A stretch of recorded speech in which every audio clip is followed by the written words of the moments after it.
Who to you too, Pingo Dingo?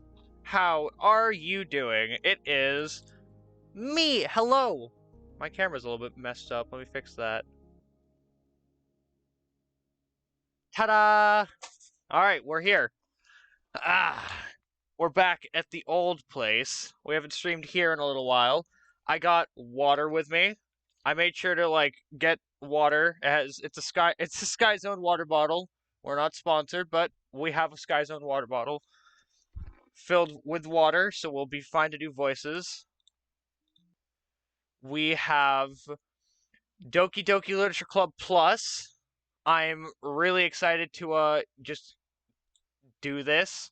And we have a little thing that I need to show you guys, because I wanted to make sure the game worked the other day, and it didn't work. How is the weather?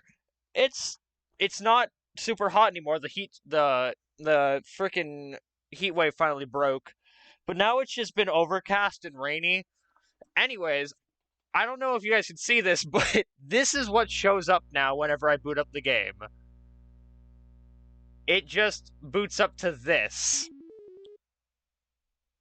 And frankly, I love it.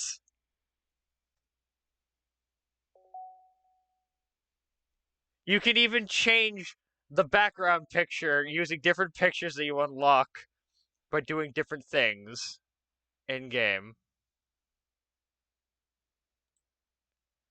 Such as if you select the word horror during the poem game, you unlock this.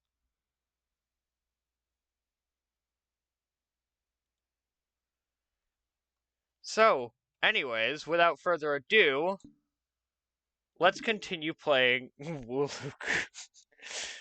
Do not refer to me as Wooloo-kun. This game is not suitable for children or those who are easily disturbed. Look we got everybody here. Everyone's here.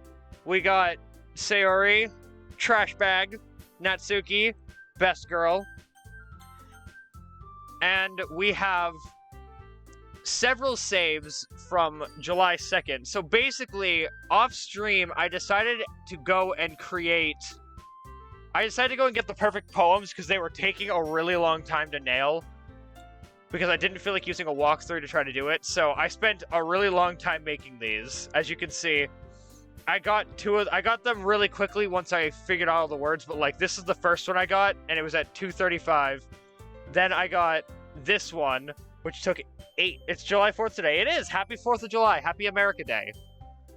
I hope you're all having a wonderful time in the land of the free if you're celebrating 4th of July in the land of the free. If you're not, then happy average July day. I'm Greenlandic, yeah. So basically, this one is Sayori. I believe this one is Natsuki, and this one is Yuri, I believe? I think this is Yuri. So we're going to go and do Yuri's path first, but we're going to be referring to all of these.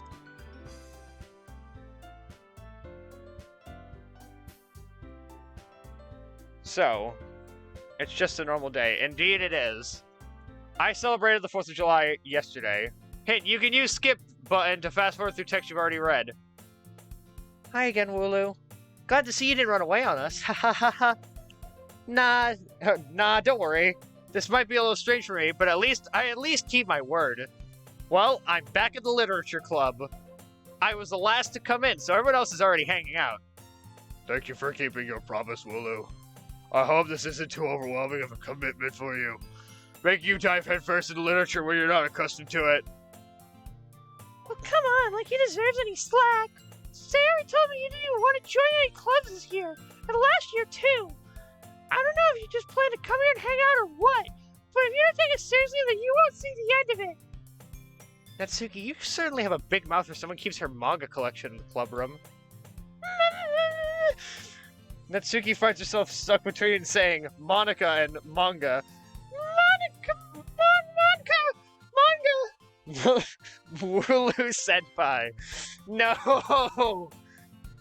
Manga is literature! Swiftly defeated, Natsuki pops back into her seat. Don't worry, guys! Well, always gives it his best as long as he's having fun. He helps me with busy work without me even asking, like cooking and cleaning my room. Yeah, because if I don't, then you won't shut up, you stupid frickin' bow-wearing, toad-talking face. Got him. How dependable. So yeah, that's because your room is so messy, it's distracting. And you almost set your house on fire once. Is that so? You two are really good friends, aren't you? No, not really. I might be a little jealous. How come? You and Willie can become good friends too. Sayori. Huh? As usual, Sayori seems oblivious to the weird situation she just put me into. Oh, Yuri even brought you something today, you know? Yuri is hot. Take it back. You're banned from the stream if you don't take it back. You're banned from the stream if you don't take it back. Wait, Sayori. Me? Not really. Don't be shy. It's really nothing. What is it? Never mind. Sayori made it sound like a big deal. It's really not. Okay, I take it back. All right. We're good here then. Oh, what do I do? I'm sorry, Yuri. I wasn't thinking. Guess that means it's up to me to rescue this situation. Hey, don't worry about it. First of all, I wasn't expecting anything in the first place. Is the audio okay, by the way? Alright, yeah, that seems pretty good. First of all, I wasn't expecting anything in the first place, so any nice gesture from you is a pleasant surprise. It'll make me happy no matter what.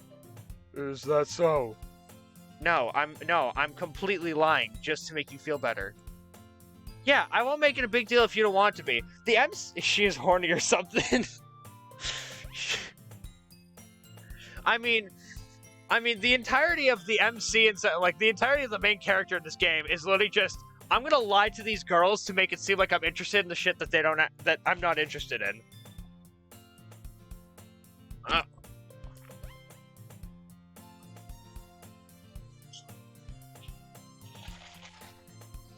I think I forgot to shake this.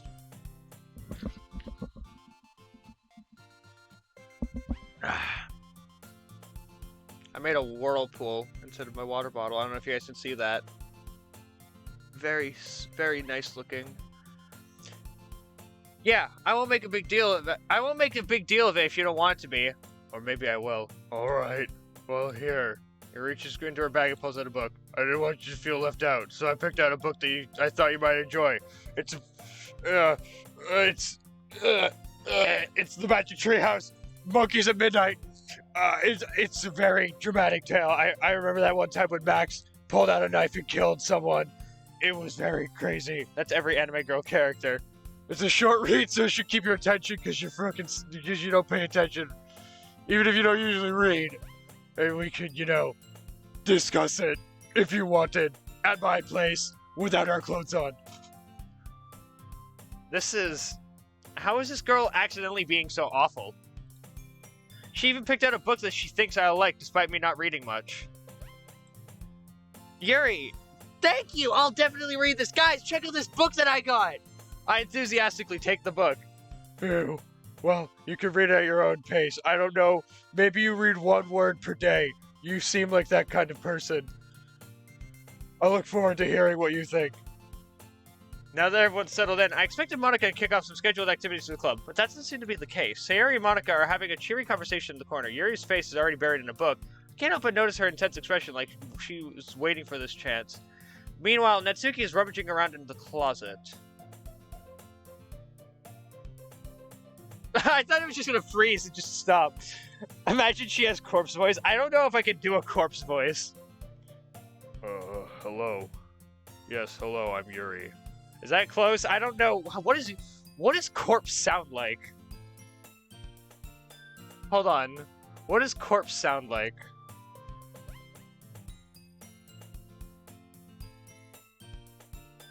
Why does when I look up corpse husband, it shows Jacksepticeye?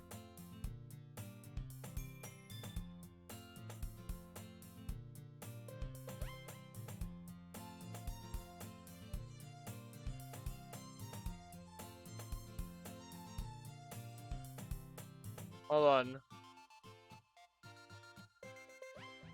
I can't find any sort of like compilation. Alright. I'm really curious to talk to Yuri a bit more. Except I'm not. I'm just trying to get this over with. I'm trying to get the bad part out of the way so I can do the fun parts. At the same time, I would feel bad for distracting her from reading. I catch a glimpse of the cover of her book. It looks like the same book that she lent to me. You're also a fan of the Magic Treehouse? Oh, Yuri's not that bad. I looked a few seconds ago. More than that, she seems to be on the first few pages. Oh god, the music cut out. Crap. I think she noticed me looking at her. She sneaks another glance at me. Our eyes meet for a split second. Ugh. But that only makes me hide her face. That only makes her hide her face deeper in the book. Sorry. I was just spacing out. I mutter this, sensing I made her uncomfortable. Oh. It's fine. If I was focused, then I probably wouldn't have noticed in the first place. But I'm just rereading a bit of this, so... That's the book you gave me, right? The Magic Treehouse Monkeys at Midnight? Is that actually... Hold on. I gotta look this up, because I've just been saying that, but I don't know if that's actually... Hold on. Magic Treehouse Monkeys at Midnight. Is that an actual... No, Midnight on the Moon.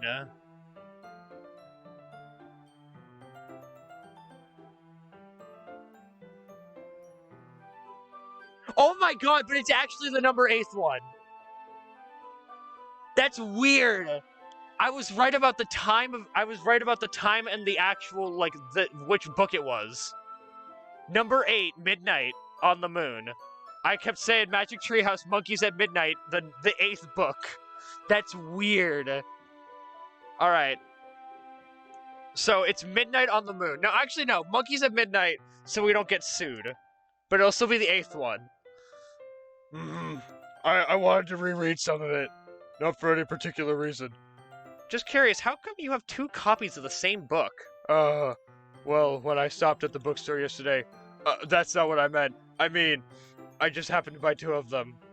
Ah, I see. So you're just such a big Monkeys at Midnight fan that you had to buy 2. I see. There's something fairly obvious here that Yuri isn't telling me, but I said to let it go.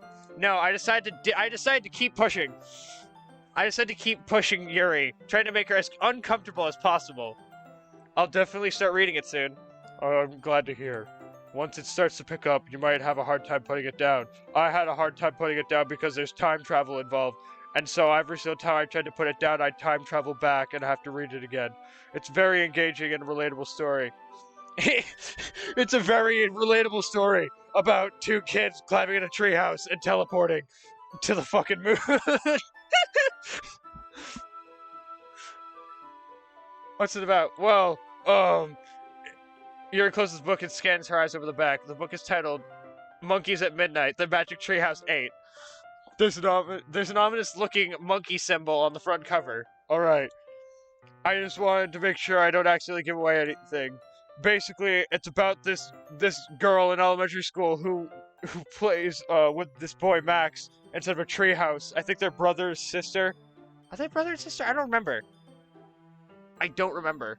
Who moves in with her who finds this treehouse that's magic. It's in the woods, but as soon as she does, she gets a license to time travel throughout the world. She gets targeted by monkeys who don't like that she can time travel, and then Max has to go and save her.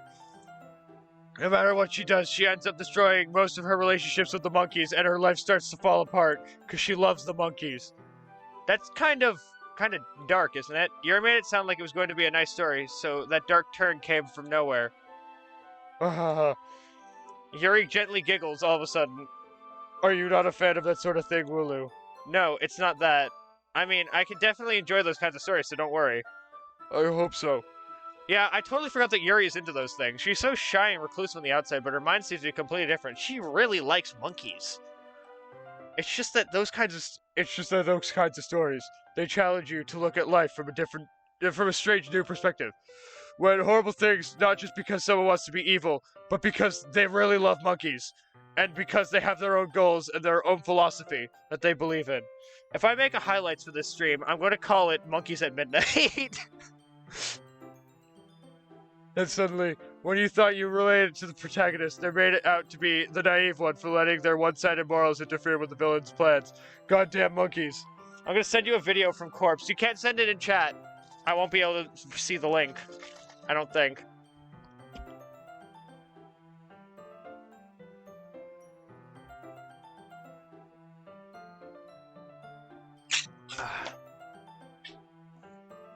Alright. I'm rambling, aren't I? Not again. I'm sorry. Hey, don't apologize. I haven't lost interest or anything. Well, I guess it's alright then. But I feel like I should let you know that I have this problem when I let things like monkeys and books and writing fill my thoughts. If you have Discord, I do have Discord. You can join the Discord, and you should be able to DM me from there if you join the Discord server. You can just type !Discord, hashtag shameless plug. We're trying to get to 100 members. When I let things like books and writing fill my thoughts. I forgot if you have Discord. I do have Discord.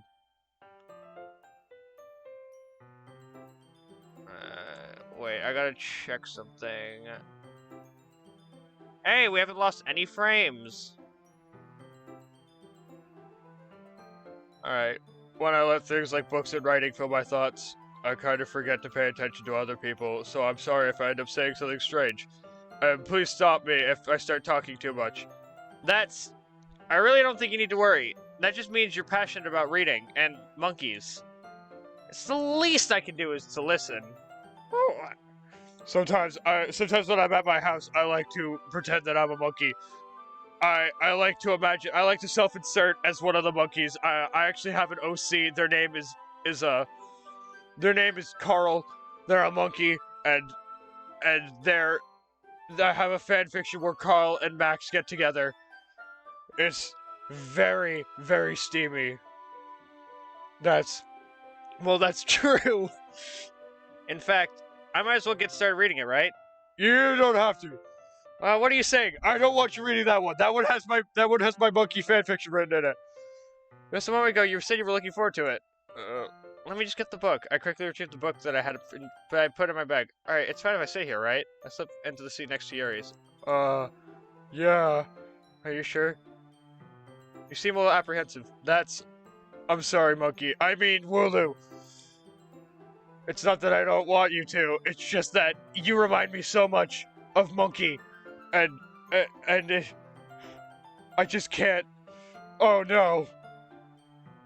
I gotta go. It's just something I'm not very used to. That is reading in company with someone. I see. Well, just tell me if I end up distracting you or anything. You're not distracting me at all, Carl. I mean, Wooloo. Damn it. You're just so much like Monkey OC Carl. Monkeys. I open the book and start the prologue. I soon understand what Yuri means about reading in company. It's as if I can feel her presence over my shoulder as I read. It's not particularly a bad thing. I just get this strange sense that, like, she's eyeing me as if I'm some sort of, like, primate or something like that. Maybe a little distracting, but the feeling is somewhat comforting. Yeah, and when she constantly asks how I'm doing, it's like, how you doing, Carl? And I have to remind her that my name isn't Carl. Yuri's in the corner of my eye. Wait a second, I thought she was behind me. Wait, how? Hold on. Alright, sure. She's not looking at her own book. I glance over. It looks like she's reading from my book instead. Oh, so sorry. I was just... Yuri, you really apologize a lot, don't you? Get called out on, nerd. I do. I don't really mean to. Sorry. I mean... Here, this should work, right? I slide my desk until it's up against Yuri's, then hold my book more between the two of them. I suppose so. Yuri timidly closes her own copy. Yeah, I mean, you only need one copy of the Magic Treehouse number 8. Midnight, monkeys at midnight. No, that first try. You only need one copy of that, and that's like the most romantic Magic Treehouse book ever. Once we lean in a little bit, our shoulders are almost touching. It feels like my left arm is in the way, so I instead use my right arm to hold the book open. Should I give the the MC a different voice than my own? I guess it makes it kind of difficult to turn the page. Here. Oh, frick. Yuri takes her left arm and holds the left side of the book between her thumb and forefinger. She is a monkey. That's the secret. That's the secret to Yuri. She's actually monkey in disguise. Yuri takes her left arm and holds the left side of the book between her thumb and forefinger. Ah. I do the same with my right arm on the right side of the book. That way, I turn a page and Yuri slides under her thumb and after it flips to the side. She also holds it with, like, her third arm that comes out of her back. It kind of looks like a tail. We're huddled even closer together than before. It's actually kind of distracting me. It's as if I can feel the warmth of Yuri's face, and she's in the corner of my vision. Are you ready? To turn the page. Ah, sorry. I think I got a little bit distracted for a second. I glance over at Yuri's face again, and our eyes meet. I don't know how I'll be able to keep up with her. That's okay. You're not as used to reading, right? Because you're fucking stupid. I don't mind being patient if it takes you a bit longer, Carl. I mean, Wooloo! It's probably the least I can do, since you've been so patient with me. Did you send me the, thing, by the way, Pingo Dingo? Yeah, thanks. We continue reading. Yuri no longer asks if I'm ready to turn the page. Instead, I just assume that she finishes the page before me, so I turn it by my own volition. No, I wanted to reread this page. It features my favorite character. We will continue the first chapter in silence. Even so, turning each page almost feels like an intimate exchange. My thumb gently letting go of the page, letting it flutter to her side as she catches it under her own thumb. Catching it under her own tail. I mean thumb! Hey, Yuri. Hey, Yuri. This might be a silly thought, but the main character kind of reminds me of you a little bit. What? No, they don't. I'm not a monkey in disguise. How does she? Well, I guess she's more blunt in a lot of ways, but she also second-guesses all the things she says and does. Like, she's afraid she'll do something wrong. Oh, so Yuri's personality is copying the book that she's reading. It's not like I could see into your head or anything, but they're kind of reminiscent of some of your mannerisms. I see. Yes. You're right. Yuri remains silent a moment, but Wooloo, that's probably a terrible thing to have in common with her. That's so embarrassing that you think that. Wait! I didn't mean it to go into a bad way or anything. I would have referred... What is your name? I'm the owner of the server. It's Wooloo. Actually, I'm pretty sure I'm just Monica at the moment on the server. I didn't mean it in a bad way or anything. Sorry, I really didn't know you were self-conscious about that sort of thing. I guess I more meant that it's kind of cute. What are you saying all of a sudden? Are you saying that you think I'm cute because I'm a monkey? Okay, everyone! I think it's about time we share today's poems with each other. We might not have enough time if we wait too long. Yuri exhales, spared for finishing her thought. Is that alright, Yuri? You look kinda down. I'm sorry if you haven't been looking forward to this. It's not. It's fine. Yuri releases her hand from the book, causing it to close on top of my thumb. Alright, I guess I'll do some more reading tonight. Or would you prefer I only read it with you? I guess I don't have too much of a preference either way. In that case, I'll read a little more tonight. It'll be fun to read what you have It'll be more fun to read with you after it picks up a bit, you know? That's good reasoning. In that case, feel free to finish the first 2 chapters in your own time. Alright. I stand up. Oh, by the way, if you read anything about monkeys, just don't think of me. I'm definitely nothing like a monkey. I make a mental note where I left off in the book, and then slip it back into my bag. By the way, did you remember to write a poem last night? Yeah. My relaxation ends. I can't believe I agreed to do something so embarrassing. I couldn't really find much inspiration since I've never really done this before. Well, now that everyone's ready, why don't you find someone to share with? I can't wait! Oh, sorry. I can't wait! Yeah! I kind of forgot the voice I did for Sayori. Sayori's is on a wrinkled sheet of loose leaf torn from a spiral notebook. On the other hand, Monica wrote hers in composition notebook. I can already see Miss Monica's pristine handwriting from where I sit. Natsuki and Yuri reluctantly comply as well, reaching into their bags. I do the same myself. Alright, it's time for the big thing. Who should I show my poem to first? Alright. Who should I show my poem to first, everybody? First time showing my poem.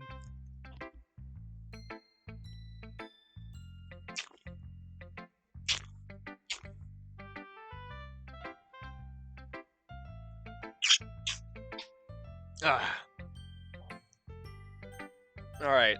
I'm gonna go with Sayori first. We'll just go down the list. I'm definitely most comfortable sharing with Sayori first. She's my good friend after all. Well, I already picked Sayori, so you're in luck. Wow! Wallow! Your poem is... Your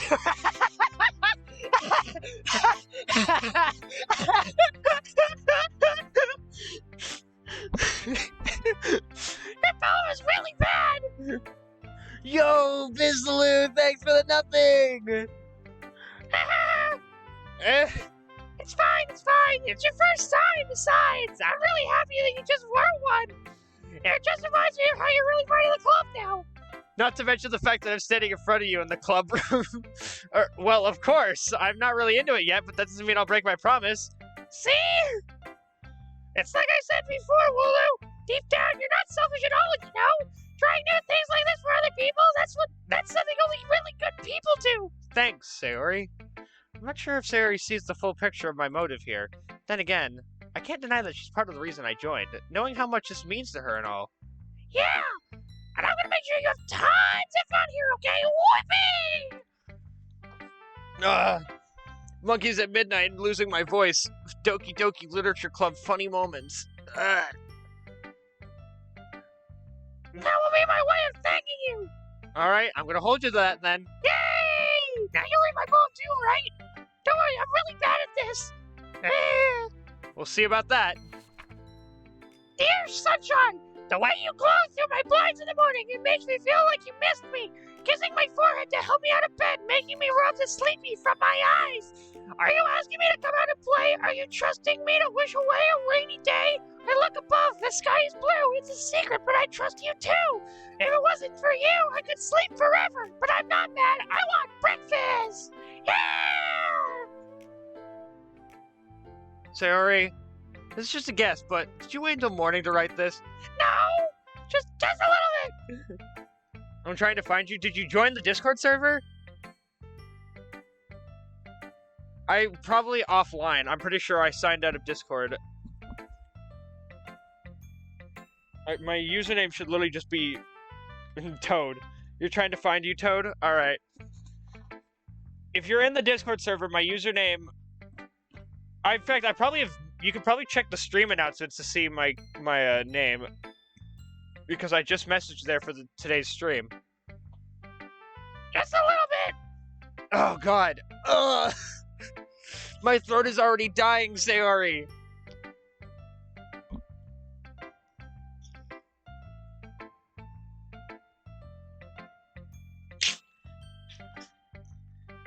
You can't just answer just a little bit to a yes or no question. I mean, you can, especially in this scenario, because they could have wrote the ending of the poem at the morning.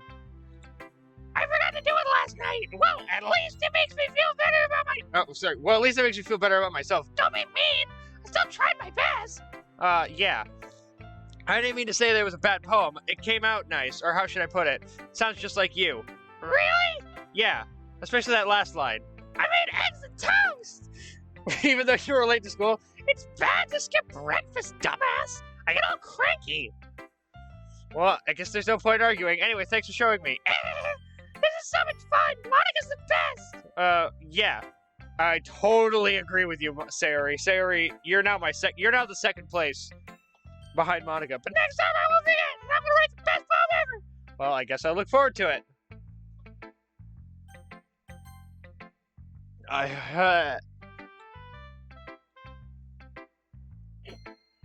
Well, if you're not gonna take this club seriously, then go home. What? Harsh? What, you expect me to believe that you actually put effort into this? Do you think I'm stupid? I'm not even a writer. It's not very good, but yeah, I did put in effort. We all start somewhere, right? If you're still proud of the first poem you ever wrote, then I'd like to read it. Painful to think about? Fine. Well, sorry. Well, you'll get better anyway. I'll tell you what to improve. But fair enough, just try it again. Fair enough. Well, to each their own, I guess. Anyway, I guess I gotta share mine now. Knowing you, you'll probably think that it's stupid. Being Eagles can fly, monkeys can climb, crickets can leap, horses can race, owls can try, cheetahs can run, eagles can fly, people can try. But that's about it. Yeah, I told you that you weren't gonna like it. I like it. What? Just Be honest. I am. Why are you so convinced that I wouldn't like it? Well, because everyone in high school thinks that writing has to be all sophisticated and stuff. So people don't take my writing seriously. But isn't the point of poems for people to express themselves? Your writing style wouldn't make your message any less valid. Yes, exactly. It's like when I like it when it's easy to read, but it hits you hard. Like in this poem, seeing everyone around you do great things can be really disheartening. So I decided to write about it. Yeah, I understand. But the other nice thing about simple writing is that it puts more weight on the wordplay. Like, I set up for a rhyme at the end, but then made it fall flat on purpose. It helps to bring out the feeling in the last line. So you did. I guess more went into it than I realized. That's what it means to be a pro. At least you learned something. Didn't expect it for the youngest one here, did you? Yeah, I guess not. I decided to humor her with that last comment. I don't really care how old everyone is, but if Natsuki's feeling proud, then I won't take that away from her. Natsuki's great. People hate Natsuki. I don't know why, but people fucking despise Natsuki in the community, and I don't understand it. As Yuri reads the poem, I notice her eyes light. Exceptional. What was that? Did I say that out loud? Yuri first covers her mouth, but then ends up covering her whole face. He's going to hate me. You really didn't do anything wrong, Yuri. I guess you're right. What am I getting so nervous for? Yuri takes a breath. So, what kind of writing experience do you have? Your use of imagery and metaphors indicates you've read a lot of poetry before. Really? Wow, that's a huge compliment coming from you. This is actually my first time, really. Huh? Yuri stares at me blankly and looks at my poem again. Well, I know that. I just meant, Yuri shows up, unable to find an excuse. She traces her fingers along the words of the poem as if breaking it down more thoroughly. Yuri Stop! She traces her fingers through the poem as if breaking it down more thoroughly. Yeah, okay. This is the reason I was able to tell. You see, you forgot to put the word monkeys in there, and that's how I could tell. It's just that there are specific writing habits that are usually typical of new writers, and having been through that myself, I kind of learned to pick up on them. The most noticeable thing I recognize in new writers is that they try to make their style very deliberate. In other words, they tend to pick up a writing style separate from the topic matter, and they form-fit the two together. The end result is that both the style and the expressiveness are weakened. Once Yuri finds her train of thought, it's as if her demeanor has totally changed. Her stammering is completely gone, and she sounds like an expert. Of course, that's not something you can be blamed for. There are so many different skills and techniques that go into writing even a simple poem, such as the one that I wrote about monkeys the other day. You can't read that one. You're not allowed to. We'll get banned on Twitch. But getting them to work together is probably the most challenging part. It might take you some time, but it all comes in practice, and learning, by example, and trying new things, such as putting monkeys in your poems. I hope that everyone else in the club gives you valuable feedback. Suki can be a bit biased, though. Biased? How? Well, never mind. I shouldn't be talking about people like that. Sorry. It's fine. I'm not sure if Yuri is apologizing to herself, to me, or Natsuki. Do you mind if I read your poem now? Please do. I'd love to share my thought process behind it. Yuri smiles dreamily, as if that's a rare opportunity for her, which itself is kind of funny. After all, isn't this supposed to be a literature club? It is supposed to be a literature club. Ghost under the light. The tendrils of my hairs illuminate beneath the amber glow. Bathing. It must be this one. The last remaining street light to have withstood the test of time. The last yet to be replaced by the sickening blue-green hue of the future. I bathe. Calm, breathing air of the present but living in the past. The light flickers. I flicker back. Pog pog pog pog pog pog pog pog pog pog pog pog pog pog pog pog pog. I used my points to unlock Pog. That's a great use of your points. I'm gonna be fully honest. Oh, I'm sorry. I have such terrible handwriting. What? I wasn't thinking about that at all. Oh, look, you took a long time to read. Well, I just don't read script very often. I actually think your handwriting is very pretty.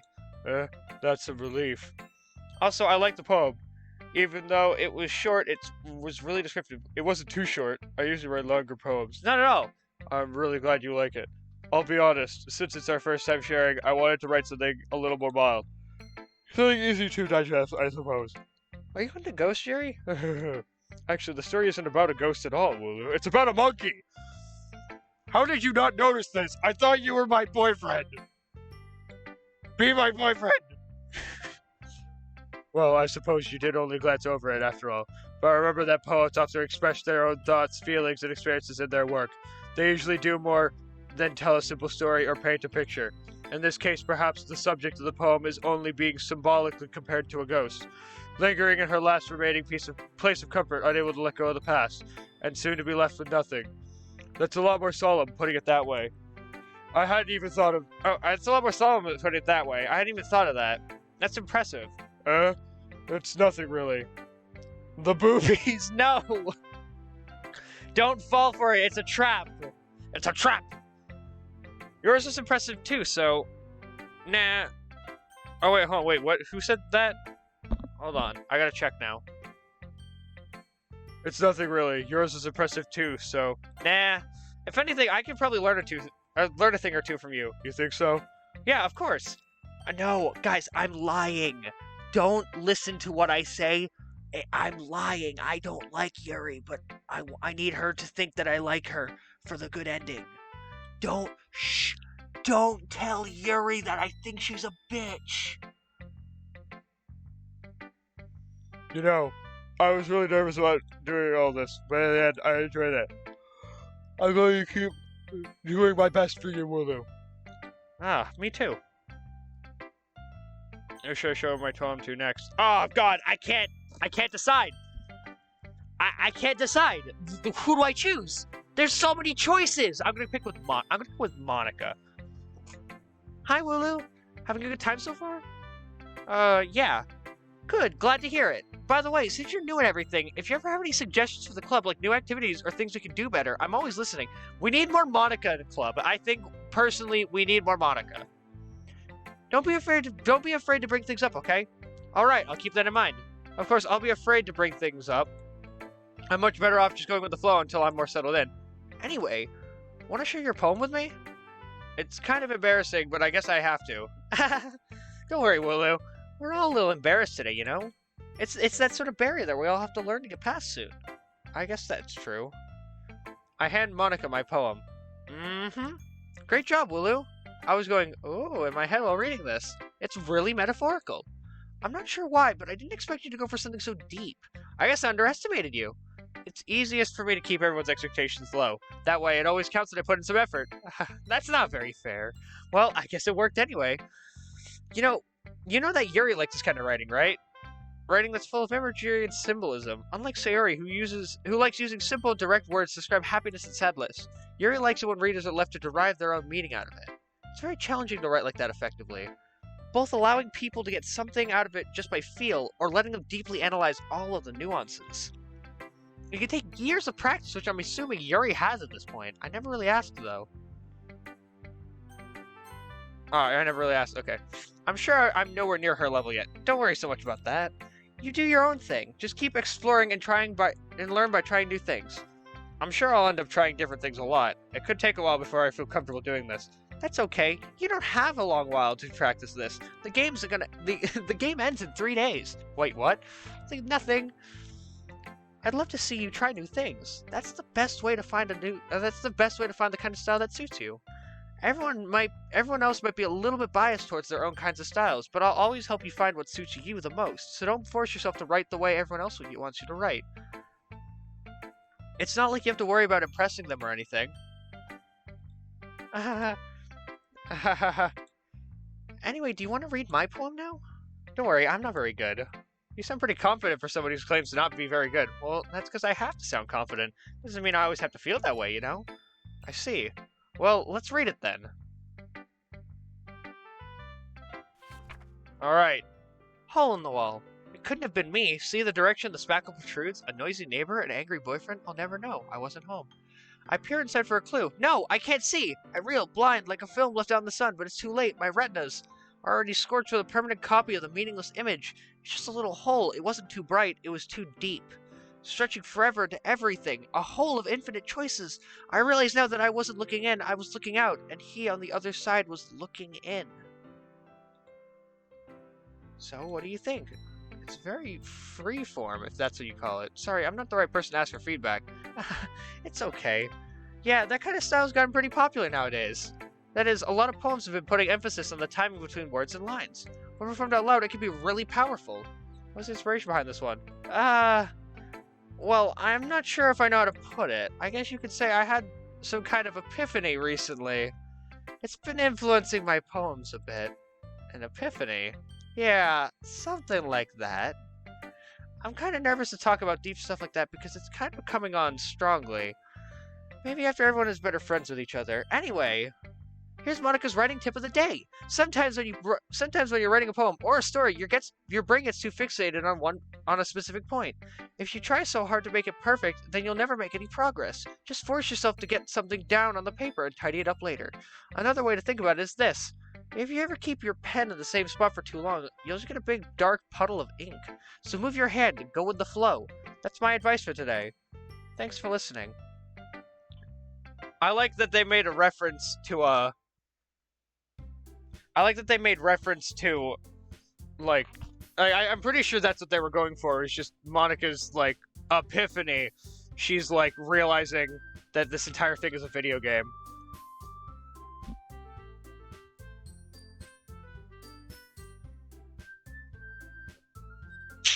Oh shit, sorry, spoilers.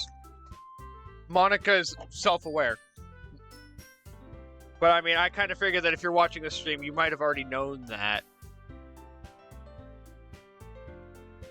I guess that's everyone. I glanced around the room. That was a little more stressful than I anticipated. It's as if everyone is judging me for my mediocre writing abilities. Even if they're just being nice, there's no way my poems could stand up to theirs. This is a literature club after all. I sigh. I guess that's what I ended up getting myself into. Across the room, Sayori and Monica are happily chatting. My eyes land on Yuri and Natsuki. They gingerly exchange sheets of paper sharing their respective poems. As they read in tandem, I watch each of their expressions change. Natsuki's eyebrows furrow in frustration. Meanwhile, Yuri smiles sadly. What's with this language? Did you say something? Oh, it's nothing. Natsuki dismissively returns the poem to the desk with one hand. I guess you could say it's fancy. Thanks. Yours is cute. Cute? Did you completely miss the symbolism or something? It's clearly about the feeling of giving up. How can that be cute? I know that. I just meant the language, I guess. I was trying to say something nice. You mean you have to try that hard to come up with something nice to say? Thanks, but I really didn't come out nice at all. Well, I do have a couple suggestions. If I was looking for suggestions, I would have asked someone who actually liked it. Which people did, by the way. Sayori liked it, and Woola did too. So based on that, I'll gladly give you some suggestions of my own. First of all... Excuse me. I appreciate the offer, but I spent a long time establishing my writing style. I don't expect it to change anytime soon, unless of course I come across something particularly inspiring, which I haven't yet. And Wulu liked my poem too, you know. He even told me he was impressed by it. Natsuki suddenly stands up, oh fuck. The fucking music cuts out. Oh? I didn't realize you were so invested in trying to impress our new member, Yuri. That's not what You're just... Yuri stands up as well. Maybe you're just jealous that Wulu appreciates my advice more than he appreciates yours. How do you know he didn't appreciate my advice more? Are you that full of yourself? No. If I was full of myself, I would deliberately go out of my way to make everything I do overly cutesy. Is everything okay? Well, you know what? Well, you know what? I was the one whose boobs magically grew a size bigger as soon as Wheeler started showing up. Natsuki! Natsuki, that's a little... This doesn't involve you! I don't like the fighting, guys! Suddenly both girls turned in towards me as if they just noticed I was standing there. Wulu! She's just trying to make me look bad. That's not true! She's saying, if she can get over herself, like her appreciate simple writing is more effective, and this wouldn't have happened in the first place. What's the point of making your poems all convoluted for no reason? The meaning should jump out at the reader, not force them to have to figure it out. Help me explain that to her, will you? Wait. There's the reason we have so many deep and expressive words in our language. It's the only way to convey complex feelings and meeting the most effectively. Avoiding them is not only unnecessarily limiting yourself, but also a waste. You understand that too, right, Wooloo? Well, how did I get dragged into this in the first place? It's not like I know anything about writing, but whomever I agree with, they'll probably think more highly of me. So, of course, that's going to be, Yuri. Natsuki, you're right that I like your poem. See? Wait! That's not an excuse for you to be so mean. You shouldn't pick a fight just because someone's opinion is different. That's not what happened at all. Yuri wouldn't take my poem seriously. I understand. Yuri. You're a seriously talented writer. It's no secret that I was impressed. Well, that's... But here's the thing. No matter how simple or refined someone's writing style is, they're still putting feelings into it, and it becomes something really personal. That's why Natsuki felt threatened when you said her poem was cute. I see. I didn't notice that I'm sorry. But Natsuki, you took it way too far! Yuri means well, and if you just told her how you felt, this wouldn't have happened in the first place! Are you kidding? That's exactly what I did! It was her that... Natsuki, I think that's enough. You both said some things that you didn't mean. Yuri apologized. Don't you think you should too? Natsuki clenches her fists, and yet nobody has taken her side. She's trapped at this point, being defiant only because she can't handle the pressure. I end up even feeling bad for her. Sometimes when I'm hurt, it helps to take a walk and clear my head. My big, massive mushroom head. Sayori, she doesn't need to. You know what? I'm gonna do that. It'll spare me having to look at your faces right now. Without warning, Natsuki snatches her own poem up from the desk and storms out. On her way, she crumples up the poem with her hands and throws it in the trash. Natsuki! She really didn't need to do that. I look across the room. Yuri has her chin buried in her hands while she stares down at her desk. I gingerly approach her and sit in the adjacent chair. Everything all right? I'm so embarrassed. I can't believe I acted like that.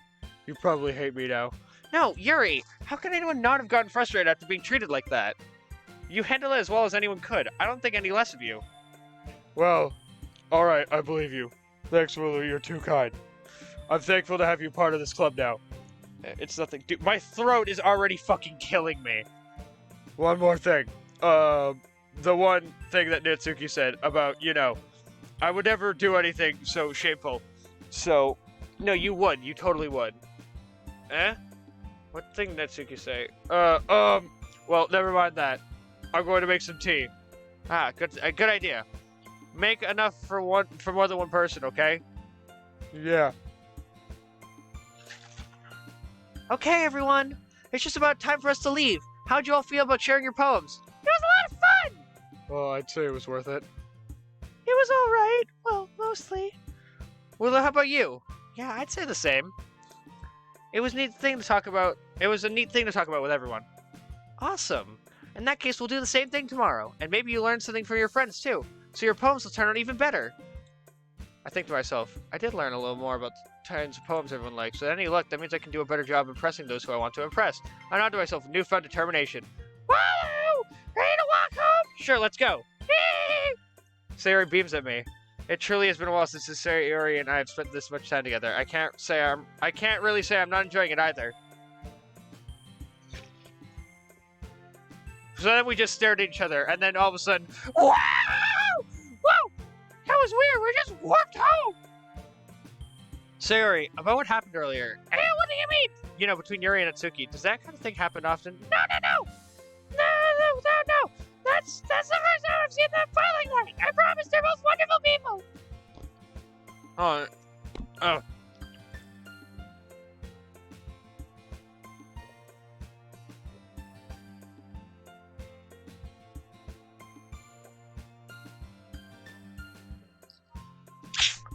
Alright. Alright. You don't hate them, do you? No, I don't hate them. I just wanted your opinion, that's all. I can see why they'd make good friends with you. Phew! You know, Wooloo, sorry that I get to spend time with you in the club, but I think seeing you get along with everyone is making me the happiest. I think everyone really likes you, too. That's... Every day's gonna be so much fun.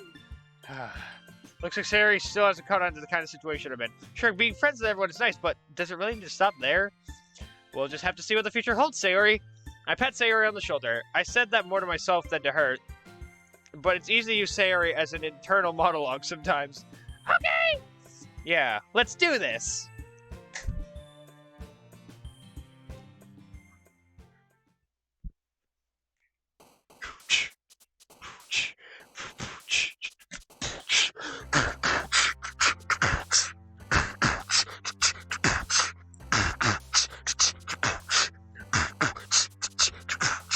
Do do do do do do do do do do do now. Ding ding ding ding ding ding ding ding ding ding ding ding. All right, so we gotta make an entire perfect poem for Yuri again. So frightening, unrestrained, secretive, contamination, determination, existence, uncontrollable, disoriented, incapable. It's not, no, extraordinary is one. Infallible, intellectual, No, that's a Sayori word. Unrequited is a Sayori word. Really? Goddamn. Afterimage, agonizing, meager, determination, horror, misfortune, damn it. Alright. Incongruent. Alright, yeah, we're gonna make a fucking poem for Yuri, let's fucking go. Existence, unrestrained, philosophy, fuck, God, ambient, something vivacious, something infinite. Then we're gonna go with afterimage, determination, and then we'll go massacre. Then,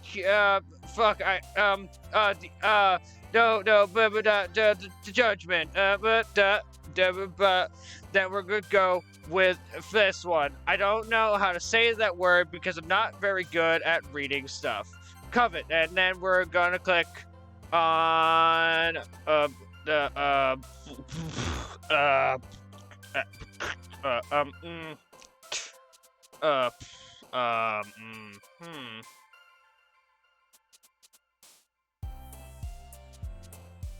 Then we're going to start wondering which word is the right one to choose.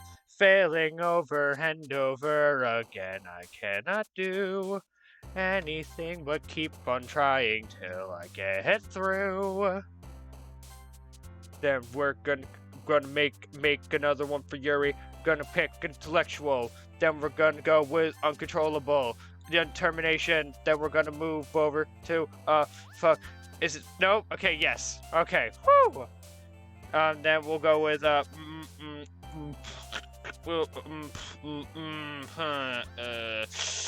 we'll go with despise. Why are you choosing Yuri? Because I want to get the worst poem. I want to get the worst path out of the way, and we have to go down all three paths. So I figured I'd just do Yuri's first. So that means we're gonna go with ambient. Then we're gonna just sit here for a moment and let the beat drop. Are you ready for it? Then we're gonna go with question. Then we'll pick agonizing, unstable, and incongruent, hopeless. And no, wait, that's not one. Wait, fuck, God, oh no, I don't know which. That was kind of odd because this game isn't supposed to be scary yet. Why did it just loop like that? That was kind of fucking weird. I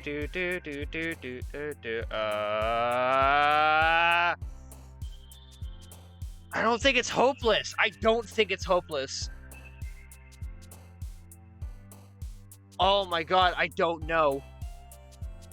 Fuck, I don't think that any of those were Yuri words. Kind of got fucked on the last one. Don't really know if I can do this. Ambient. Then we're gonna go with disown. Excite? Damn it. I kind of figured that one wasn't one. I know extraordinary is a Sayori word. Uncontrollable.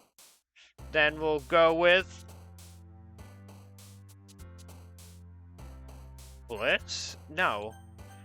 I didn't get it. I don't think I got a Yuri word that time. Climax. Extra. Damn it! I see long word, I just think, yeah, long word equal Yuri.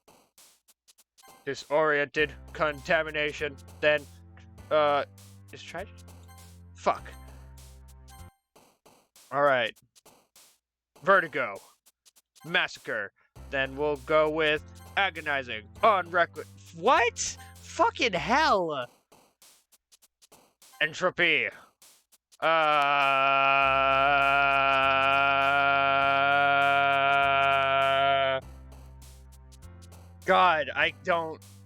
I'm so bad at this. I'm so bad at this. I keep getting ones that just don't even have Yuri words. At least that I can tell. Agonizing. Special. Nope.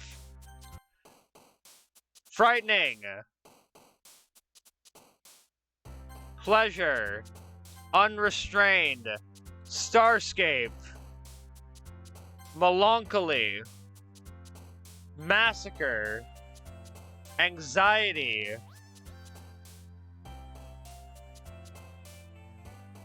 Fuck!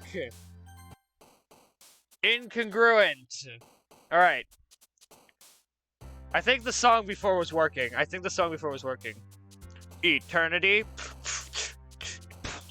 Entropy. Vertigo. Pleasure. Horror. Uncanny. Unending. Unrestrained. Philosophy. Tenacious. Contamination. Determination. Disarray. Sensation. No, unrequited is, vivacious. Ambient. Uncontrollable. Then a will. Oh no! Universe. Oh my god, this is the last one. Agonizing. Yes! Oh, I don't have to do any more Yuri words. I think. Wait, no, there's one more poem game after this. Fuck! Overwrite the save. Now we have one. Another day passes and it's time for a club meeting already. I've gotten a little more comfortable here over the past couple days. Entering the club room, the usual scene greets me. Hi, Willow! Yo, Sayori. Looks like you're in a good mood today. I'm so not used to you being in the club, that's all. I see. It's a pretty simple thing to get you in a good mood, but I guess it's always the simple things with you anyway. Speaking of which, I'm kinda hungry. Are you coming with me to buy a snack? No thanks. That's not like you at all! I have my reasons. Why don't we take a look at your purse, Sayori? Why that all of a sudden? No reason, really. I just wanted to look at it. Sayori retrieves her coin purse. She fumbles with the latch and gets it open. Then she turns it upside down and lets the contents fall into this. Only too small. I knew it. I can see right through you, Sayori. That's not fair! How did you even know? It's simple. If you had enough money in the first place, you wouldn't have brought a snack. You would have bought a snack before coming into the club room. So either you're not hungry and want an excuse to walk, or you plan to conveniently forget yet you spent all your money so that I would lend you some. But there's one more thing! You're always hungry! And so, that only leaves the one option. Don't make me feel guilty! If you feel guilty, that means you deserve to feel guilty! Yuri suddenly giggles. Eh? I didn't notice that she was listening in. Her face is in her book, as always. Oh, I wasn't listening or anything. It was just something in my book. Yuri! So willing to let me borrow some money! Don't get me involved like that, Sayori. Besides, you should only buy what you can responsibly afford. And frankly, after pulling a mischievous little stunt like that, your suffering is fair enough retribution. I didn't mean that. I got too absorbed in my book. I like it when you speak about Yuri, so that motivates a fun side of you. There's no way you could think that. You're right, though. I did something bad, now I see such a revelation. Retribution. Still, coming from you, Sayori. I guess there's a little devil inside of all of us, isn't there? Don't let her fool you. Sayori knows exactly what she's doing. After all, she told you guys she was bringing me into club before she told me. Fine. You wouldn't have come if you wouldn't have come if it wasn't for the cupcakes, so I had to trick Natsuki into making them. Come on, give me more credit than that, Sayori. Do you know how to say seal in French?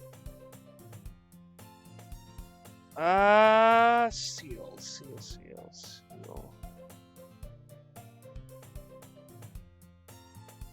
Not off the top of my head.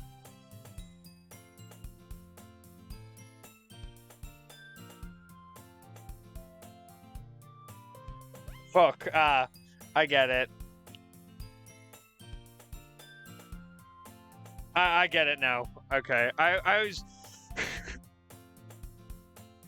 I get it. I see what you're saying. I see where you're stepping in. I see where you're stepping in. You can't... I mean, I was gonna say you can't fool me, but you can, and you did. You got me with the frickin' D's nuts during the Sayori Nautica stream. Sayori Nautica. Out of nowhere, something smacks Sayori in the face and tumbles onto the desk.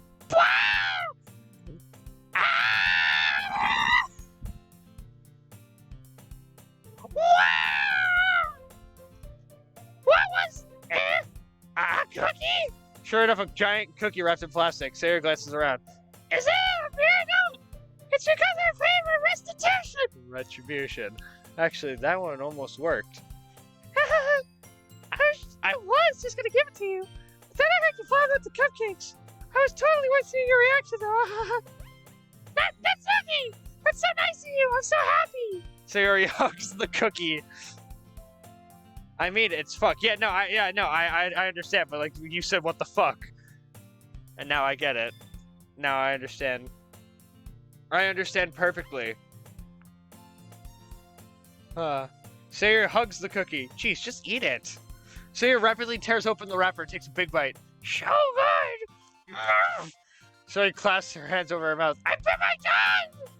Hey, you're going through a lot over just one cookie. Natsuki takes a bite from her own cookie. Ah, yours looks really good too, sir. Natsuki, can I try? Jeez, burgers can't be choosers, but yours is chocolate. Yeah, what? What do you think? Yeah, what I think? What? Yeah, what do you think I gave you that one? Fine. Still, I'm really happy they shared this one with me. Sayori gets out of her seat and goes behind Natsuki and wraps her arms around her. Jeez. I get it. Cookie still in hand, Natsuki reaches up to nudge Sayori off of her. Sayori suddenly leans down, takes a bite out of Natsuki's cookie. I knew it was coming. I knew it. Hey! Did you seriously just do that? Mouthful Sayori trots away to safety. Yuri and I laugh as well. Jeez, you're such a kid sometimes. Monica, can you tell Sayori? Natsuki gets around. Matsuka is in the club room. Where's Monica anyway? Good question. Have any of you heard anything about her being late today? Not me! Yeah, I haven't either. That's a bit unusual. She's dead. Monica died! Oh no! I hope she's okay! Of course she's okay. She probably just has something to do with it. I can't do Natsuki's voice. Not after trying to do the Toad voice. My god, I need to do a different voice for Natsuki. One that's less straining on my voice. She probably just has something to do today. Natsuki is flat, you know. What do you mean she is flat? Oh, you mean she's flat? I think I know what you mean. Never mind. Hey, you shouldn't point that out to her. That'd probably hurt her feelings. Her behind. You don't think she has a... I wouldn't be surprised. She's probably more desirable than all of us combined. That's true. Excuse me? Suddenly the door swings open. Sorry, I'm super sorry. There you are. There you are. I didn't mean to be late. I hope you guys weren't worried or anything. Monica chose the clever boyfriend after all. You're so strong-willed. boyfriend? What on earth are you talking about? Monica quizzically glances at me. Never mind that.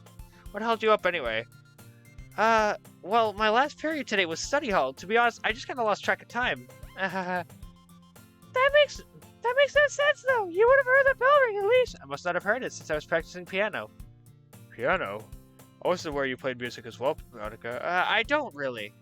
I just started recently. I've always wanted to learn piano. That's so cool. You should play something for us, Monica. That's... Maybe once I get a little bit better, I will. Yay! That sounds cool. I'd also look forward to it. Is that so? Well, in that case, I won't let you down, Wooloo. Monica smiles sweetly. Yeah, this is the perfect picture. Natsuki's new... Oh my god! You're a genius! Holy shit, you're a genius! Oh my god, it's me, Natsuki! Oh my god, Pingo? Pingo, I might have to give you VIP after the stream for coming up with such an amazing idea. I didn't mean any pressure or anything like that. Don't worry. I've been practicing a whole lot recently, and I really love this chance to share once I'm ready. I see. In that case, best of luck. Thanks. So I didn't miss anything, did I? No, not really. I choose to leave out Sayori's mischievous escapade. I'm sure Natsuki will end up complaining to her anyways. Monica, you took my cookie! They put the cookie down! I told them to put the cookie down! They put the cookie down! It looks like everyone has already settled down. Sayori somehow already finished her entire cookie. Yuri is back to her book, and Natsuki disappeared into the closet. I can do better. You can do a better one? I wouldn't doubt that.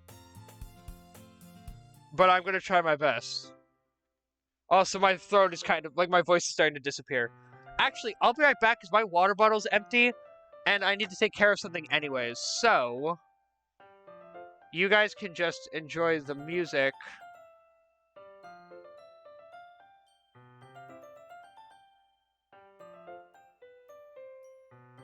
Nope, wrong thing. There we go. Alright, you guys stay...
right.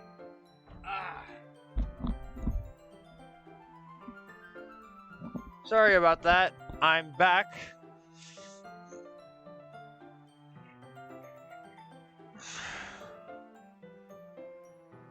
I just had to, take care of those few things, and I'm back. So now we can continue playing. Hey, Yuri. I suddenly noticed that Yuri is reading a different book from the one we've been reading together. Sorry, I didn't mean to interrupt. No. I was just kind of waiting for you. If that's the case, why don't we go ahead and get started? Yes, let's. Actually, I have a request. Do you mind if I make some tea first? Not at all. Thanks very much.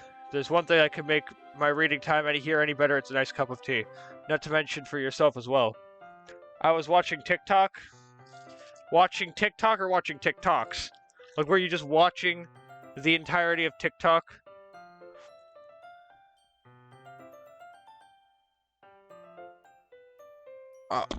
God, that was...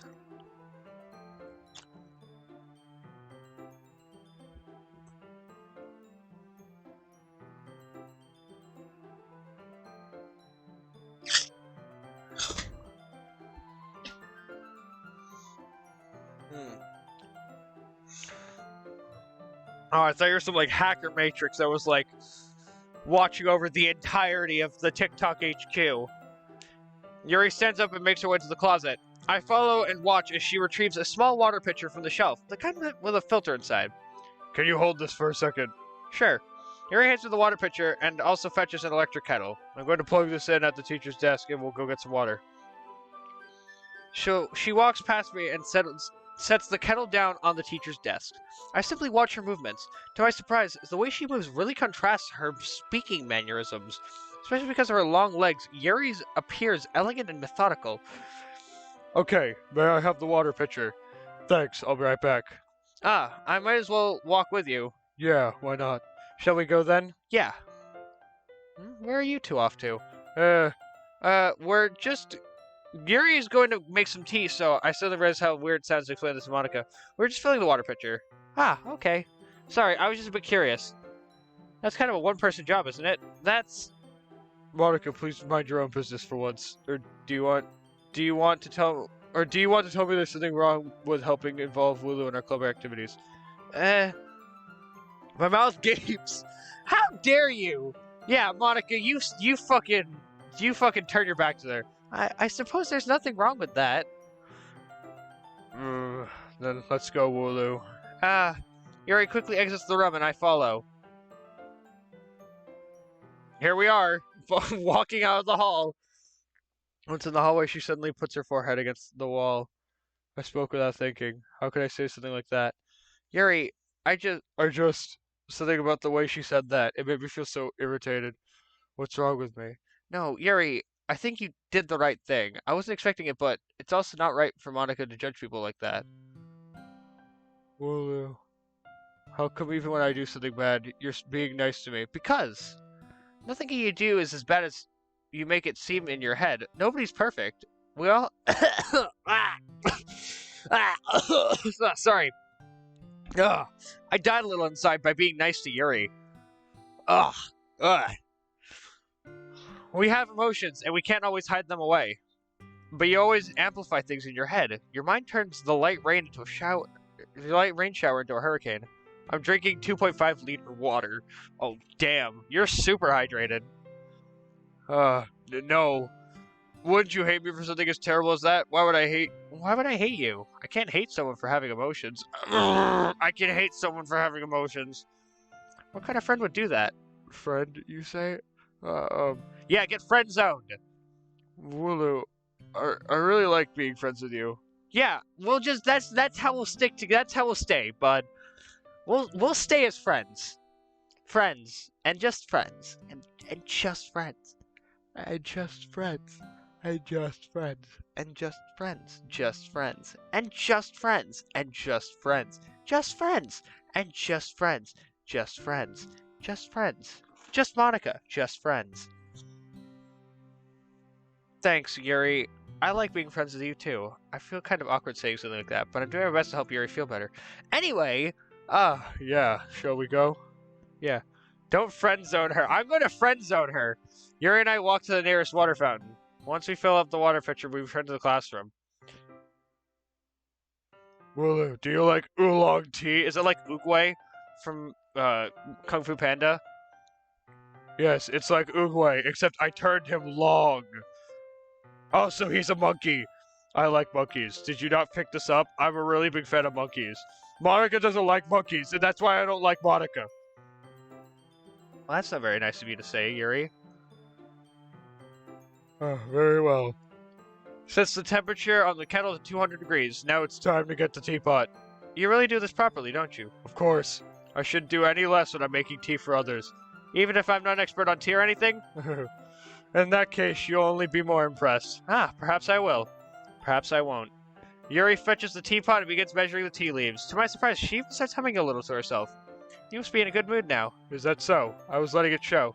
And you noticed. I was doing a bit of thinking, and I said that I was trying expressing myself a little bit more. And it turns out it's not very hard for me to do. When it's you who's around anyway. Ah, that's great, Yuri. Just don't push yourself too much. You're always worrying about me, Lulu. It's very endearing.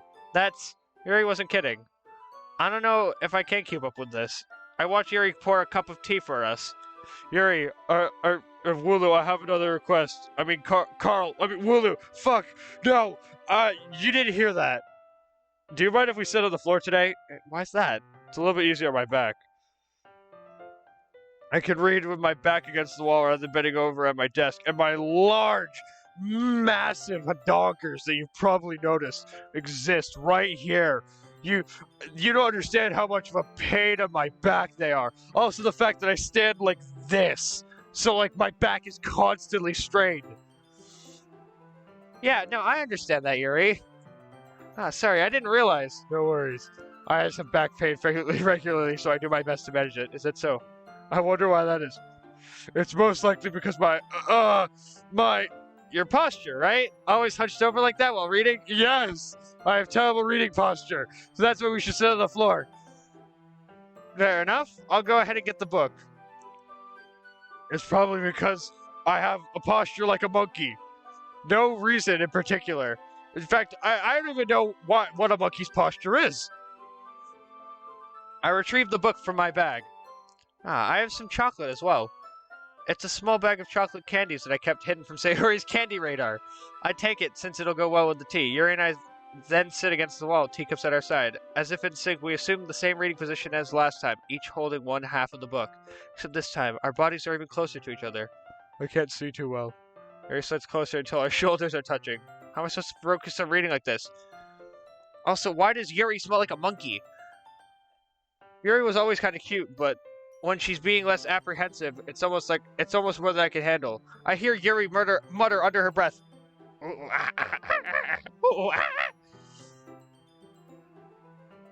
Your teacup. Hands me my teacup. Holding it with my hand that's not holding the book. I end up in a position that makes it even harder to focus because now I have to worry about making sure I don't actually touch her chest. Don't touch her bloobs.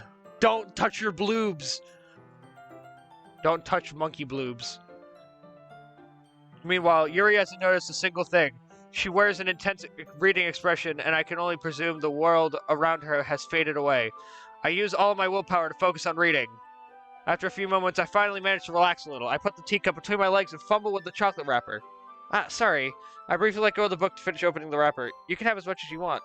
That's okay. I won't take any. Are you sure? Well, if I touch it, then I might get smudges on the page. You're right.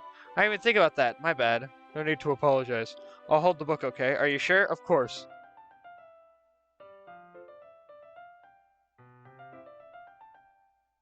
Look at the dust particles! Dude, look at that! That's so pretty! That's so pretty! Oh my god, that is amazing! They definitely made the game look a lot nicer. Because it didn't look this nice inside the original Doki-doki Literature Club, I guarantee you. Yuri opens the book with both hands. She holds it so I don't have any harder of a time reading it from her. But as a result, her left arm is practically resting on top of my leg. Well, in that case, Yuri is already totally focused on reading again. I take a chocolate candy and pop it in my mouth. Then I take another chocolate and I hold it up to Yuri. She doesn't even look away from her book. She simply parts her lips as if the situation was completely natural. She's cute. She's not cute! She's not cute! Don't be deceived! Look at her! She has monkey face! She is monkey! She is not human! Don't trust her! She's gonna kill everyone!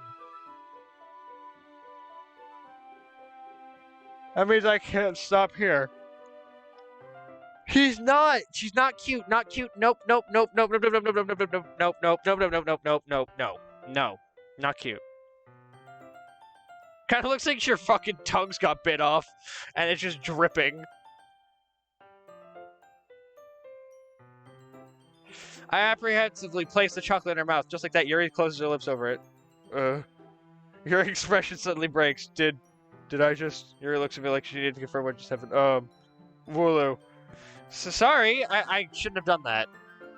That's... Well, you were just helping. That's something that friends do, right? I mean, not really in this kind of context, but yeah, that's all it was. Yeah, then... You don't need to stop or anything. I see. The situation has gotten really tense. Yuri tries to return to the book, but I can tell just by expression that she can't focus now. My heart is pounding. I nervously take another chocolate between my fingers. This time, Yuri's eyes meets mine. How did it even come to this? Yuri doesn't avert her gaze. I notice her chest rising and falling to the rhythm of her breaths. I raise my arm. You're a monkey! Like before, Yuri parts her lips, but it's different this time. I take the chocolate and place it in her mouth. I felt a hot breath on my fingers. The fucking music cuts out. Okay, everyone. What? Yeah, I don't know why I went Arnold for that. Yuri jolts back. It's time to share poems. Well, you can help Yuri put away the tea stuff, right? Yeah, of course. Okay, thanks. The spell is abruptly broken. Oh, I'll take care of the cups. Yeah. Yuri picks up the teacups from the floor. I pick up the bags of chocolates. What? She is like Asuna from Sword Art Online. Who? Who, Monica or Yuri? Because Asuna doesn't even have that color hair. I pick up the bag of chocolates. In the end, we hastily clean up without so much as a word between us. I get the feeling that something neither of us will have the courage to bring up. Yuri? I don't see it. Who should I show my poem to first? It's toad time! Woo! I love reading your poems. It's like I never know what I'm gonna get. So basically you're saying it sucks. No, not at all. Maybe. Just a little. Marissa spoiled me a little bit with her poems. It's fine, it's fine. After all, I still have no idea what kinds of writing you even like. Yeah, me neither. Why don't you at least try giving it some thought? You always want to write something. You want to write something for me? That's so sweet. Yeah, right. But you're always thinking about other people. You need to think about yourself once in a while. If you don't, you might end up getting hurt at some point. Well, I don't really know what you mean, but I'll try to keep it in mind. Well, whatever. Anyway, let's see. I guess I like happy poems.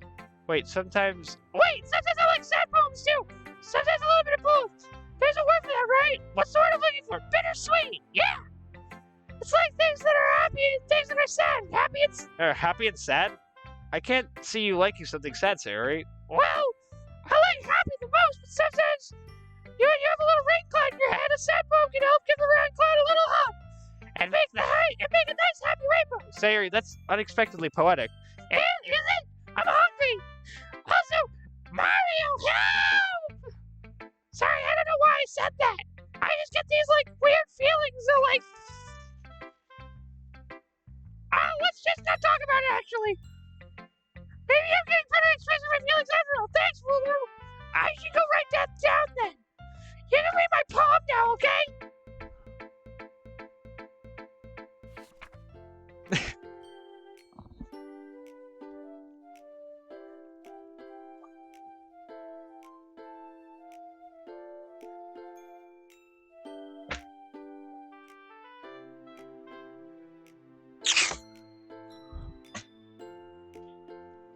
The hair is long. Yeah, long hair, but purple hair. I mean, I suppose. I thought Asuna had different hairstyles, like, throughout SAO. Like, different parts of SAO had different hairstyles. So I don't remember if she has long hair or not. I feel like she did it at certain points, but not at others. I haven't watched Sword Art Online in a long while. Alright. Bottles! I pop off my scalp like the lid of a cookie jar. It's the secret place where I keep all my dreams. Little balls of sunshine all rubbing together like little buttons and kittens. I reach inside with my thumb, finger, and pluck one out. It's warm and tingly, but there's no time to waste. I put it in a bottle, keep it safe, and I put the bottle on a shelf with all the other bottles. Happy thoughts, happy thoughts, happy thoughts, and bottles all in a row. My collection makes me lots of friends. Each bottle is starlight to make amends. Sometimes my friends feel a certain way. Down comes a bottle to save the day. Night after night, more dreams. Friend after friend, more bottles. Deeper and deeper my fingers go. Like it's like a dark game, discovering the secrets and hiding in the nooks and crannies. Digging and digging, screaming, screaming. I blow dust on my bottle caps. It doesn't feel like time's elapsed. My empty shelf can use some more. My friends look through my locked front door. Finally all done, I open up and in come 5 friends. And they come in such a hurry. Do they want my bottles that much? I frantically pulled them from the shelf one after another, holding them out to my friends, each and every bottle. When each time I let one go, it shadows against the tile between my feet. Happy thoughts, happy thoughts, happy thoughts, and shards all over the floor. They were supposed to be my friends who aren't smiling. They're all shouting, pleading something, but all I hear is echo, echo, echo, echo, echo inside my head. Yes, I will remember Arnold Schwarzenegger.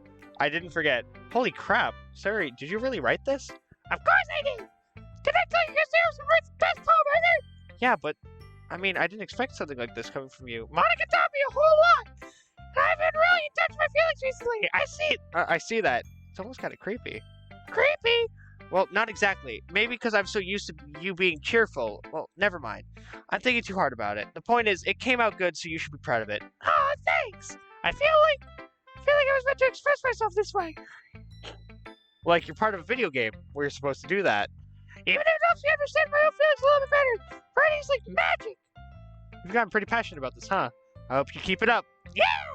Writing's the best! I'm gonna keep writing until I die! Don't get ahead of yourself. And she does keep that promise. If you know what I mean. Wink, wink, nudge, nudge. Sayori's always had a habit of getting obsessed with something before dropping it, no more than a week later.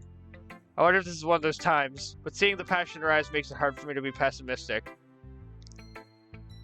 Who should I show my poem to next? Oh, Natsuki! Well, I can admit it's better than the last one. You sounds like Toad?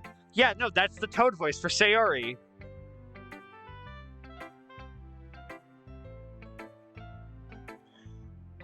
That's the voice I'm going for. Well, I can admit it's better than the last one. It's nice to see you're putting in some effort. That's good. But I still don't like this at all. I'm still trying too hard to be serious. That's not an Arnold voice. And you're trying too hard to be serious. What do you mean by that? Poems don't need to be all deep sounding to express something. It's going to just sound like you're forcing it unless you really don't suck at it. Honestly, don't bother trying to write poems until you're always level monkeys. You're always a monkey. Hold on, wait. Natsuki stops short all of a sudden. Tell me, You're not just trying to impress Yori, are you? Well, what are you talking about? And keep your voice down. You know Yuri loves these kind of Yuri would love this kind of angsty. Just because she's a talented writer doesn't mean I mean it looks like I'm in trouble. I somehow struck a nerve, though what I did is beyond me. I am so done with you! Natsuki shoves the poem I handed her back over to me. Take your stupid poem. If you wrote something wrote it for someone else, just don't share it to me. Ouch. This is what I get for letting a younger girl step into my business. Unless I was a mind reader, I was destined to be in a world of pain from the start. At least Natsuki wasn't really the girl I was trying to impress in the first place. I didn't get to read her poem? That's mean. Natsuki's a jerk. Said this run. I mean, it's understandable. I'm dating her mortal enemy. Well, not dating officially, but I'm going down the path of it. Alright. Let's see what you've written for today. Oh. Yuri stares at the poem with a surprised expression on her face. Do you like it? Wooloo, this one might be even better than yesterday's. How did you even pick up on this so quickly? Just yesterday I was telling you the kind of techniques worth practicing. Maybe that's why. Maybe you did a good job explaining. I really wanted to try giving it more imagery. Yeah, and you also added monkeys. You put monkeys in this one. I love you, Wooloo. Please, please, be with me forever. You know the secrets of monkeys. Even her hands appear sweaty.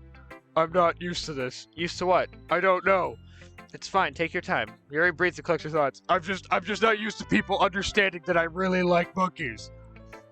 I know that Yuri likes to think before she speaks, and I also know that she has an obsession with monkeys. So I offer that patience to her. Yeah, just being appreciated like this, I guess.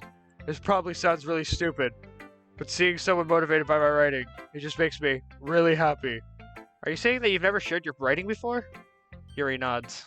Really? I don't believe it. I really only write for myself, and besides, people would just laugh at me. Do you really think that? Yuri nods. They wouldn't take me seriously because I'm a monkey. I mean, you didn't hear that. I'm not a monkey. Don't tell anyone. I'm not a monkey. Huh? Even your close friends? Yuri doesn't respond to that. I wonder why. Anyway, do you want to share the poem you wrote today?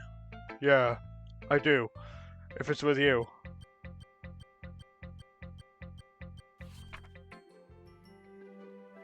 The raccoon. It happened in the dead of night while I was slicing bread for a guilty snack. My attention was caught by the scattering of a raccoon outside my window. That was, I believe, the first time I noticed my strange tendencies as an unordinary human. I gave the raccoon a piece of bread. As an unordinary human. Oh my god! Yuri's confirming that she's a monkey! I gave the raccoon a piece of bread, my subconscious, well aware of the consequences. Well aware that a raccoon that is fed will always come back for more. I fed that raccoon because I related to it on a personal level. It was just another animal looking for food in a human society. I am just looking to eat people so I can become more human and less monkey. Well aware, the enticing beauty of my cutting knife was the symptom. The bread, my hungry curiosity, the raccoon, an urge. The moon increments its phase and affects that much more light. No, and reflects that much more light off my cutting knife. That same light that glistens in the eyes of my raccoon friend. I slice the bread, fresh and soft. The raccoon becomes excited, or perhaps I'm. Ah, God. Sorry about that. Ah, God, that was powerful sneeze. Ah. The very same light that glistens off the eyes of my raccoon friend. I slice the bread fresh and soft. The raccoon becomes excited. Or perhaps I'm merely projecting my emotions onto the newly satisfied animal. I wish it was a monkey, though. I wish monkeys would roam around the trash cans of the cities. The raccoon has taken to following me. You could say that we've gotten quite used to each other. The raccoon becomes hungry more and more frequently, so my bread is always handy. Every time I brandish my cutting knife, the raccoon shows me its excitement. A rush of blood. Classic Pavlovian conditioning. I slice the bread, and I feed myself again. Oh, wait, I think I know. I think I understand this poem, actually. I was a little more daring with this one than yesterday's. I can see that. It's a lot more metaphorical. I don't know if it's my fault, but I can't begin to imagine what this poem's about. That's right. It's a bit closer to my preferred writing style, usually using the poem as a canvas to express vivid imagery and conveying emotions through them. Yeah, if I take it at face value, then I can't even figure out what it's supposed to mean. Well, maybe I have something. Think of it as something. I think it's something that different people can relate to in their own way. I wanted to express the way it feels for me to indulge in my more unusual hobbies. Yeah, unusual hobbies, such as being a monkey. It's those sort of things I'm usually forced to keep to myself, so I sometimes enjoy writing about them. Why do you keep them to yourself? Because they're embarrassing, and people would make fun of me. Don't you have anything like that, Willow? Well, yeah, I guess I do. I feel like everyone has something like that. The best we can do is respect each other and our individualities. Yeah, close enough. Even if it's difficult sometimes, and some things make us uncomfortable.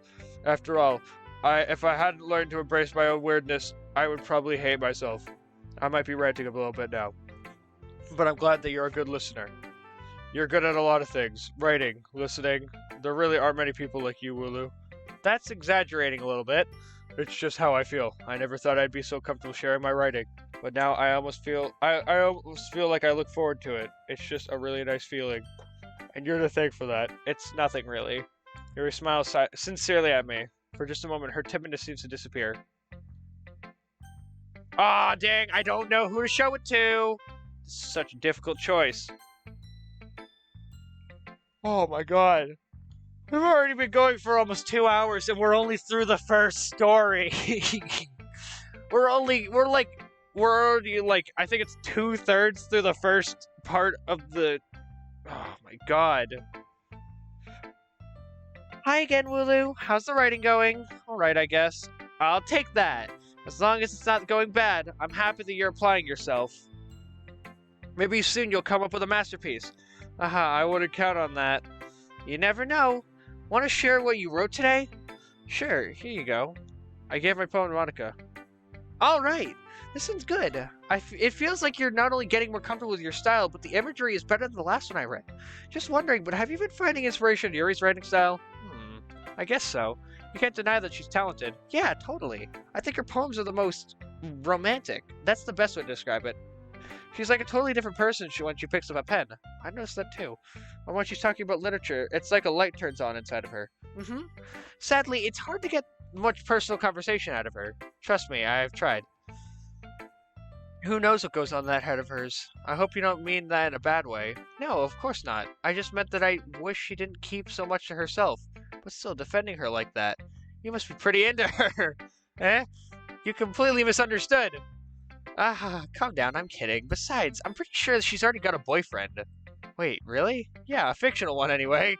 Monica kind of whispers the last one part to me. It's just a hunch, but, well, there's not really anything wrong with that.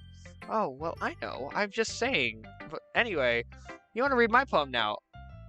Oh, wait, what? You want to read my poem now? I like the way that this one turned out, so I hope you do too. Alright, let's take a look.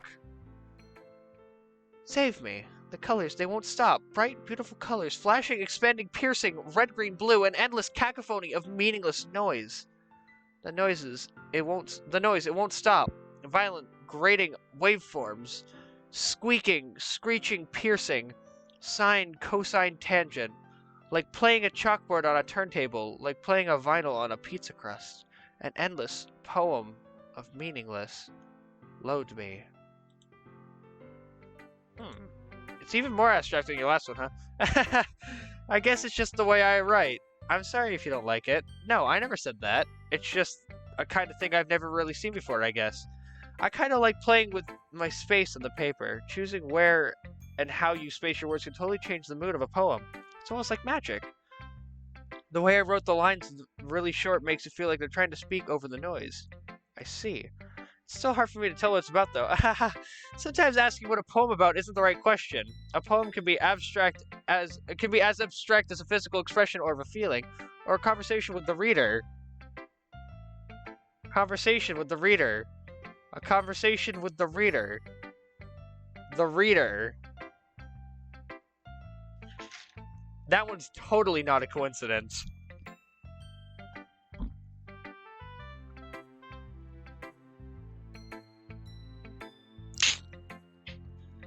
Once again, I just have to appreciate Dan Salvato for being so clever in making this game.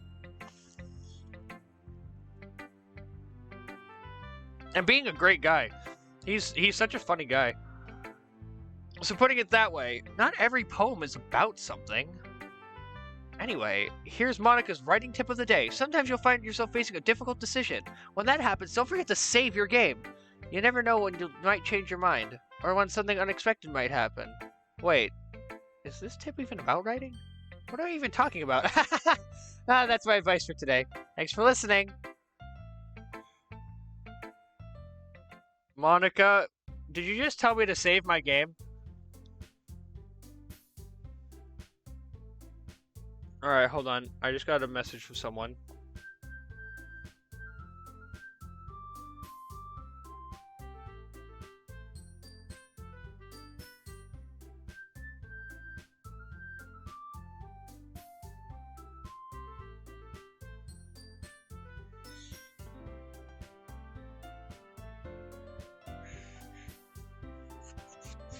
Do do do do do do do. Do do do do do do do do do do do do do do do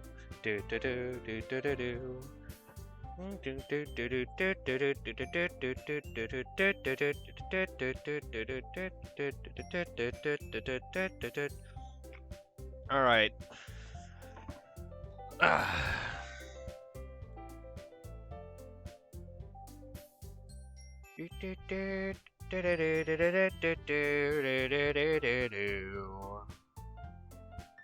Alright. Okay, everyone. We're all done reading each other's poems, right? I have something extra planned for today. What the hell is that? Discord just started up. Why? That's a bit odd. But you know what? Not gonna question it too much.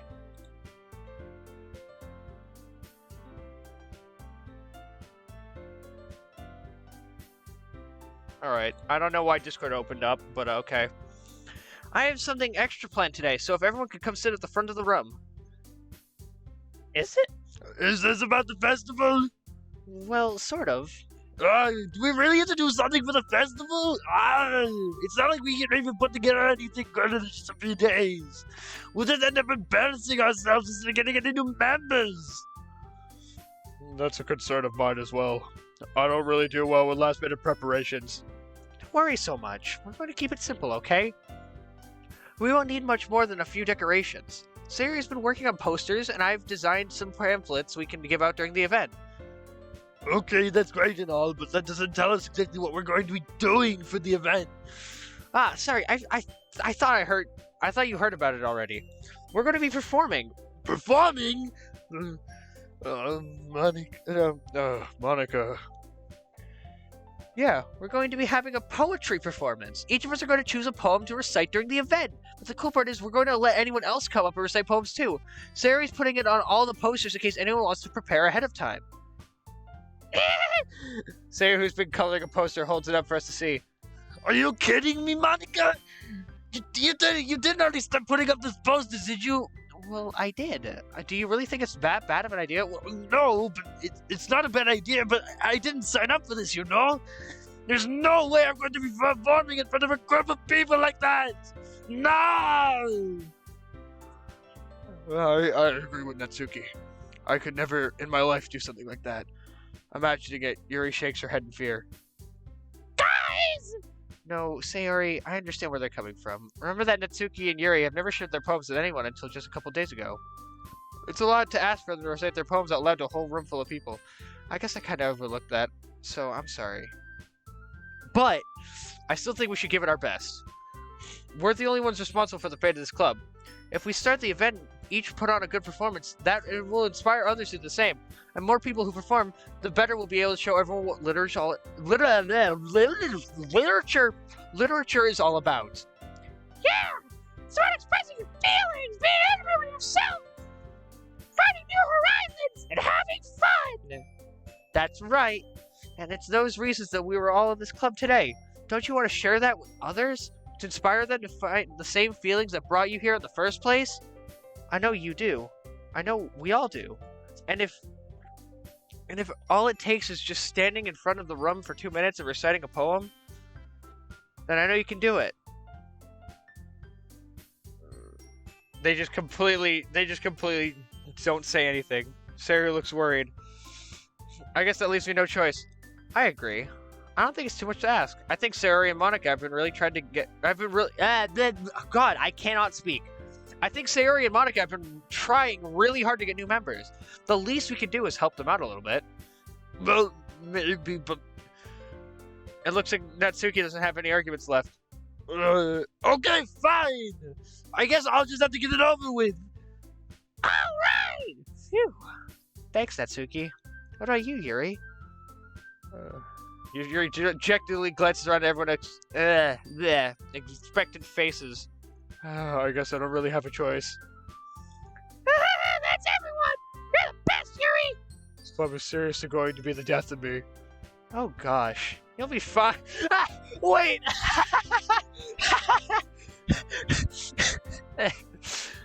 Dan Salvato, you clever bastard.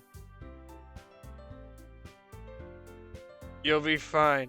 You'll be fine, Yuri.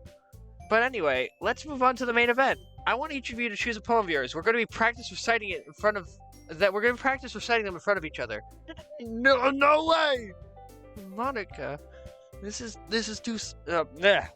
Monica, this is too sudden. Well, if you can't recite your poem in front of the club, how do you expect to do it in front of strangers? Oh no. Don't worry. I'll start off to help everyone feel a little bit more comfortable. Can I go next? Aha, of course. Now, let's see. Monica flips through her notebook to the specific poem she has in mind for herself. Then she stands by the podium. The title of this poem is The Way They Fly. Ahem! Monica begins reciting her poem. Her clear, confident voice fills the room. More than that, her inflection is pristine. She knows exactly how to apply emotion behind each line she recites, bringing the words to life. Is this something she's done before, or is she simply a natural?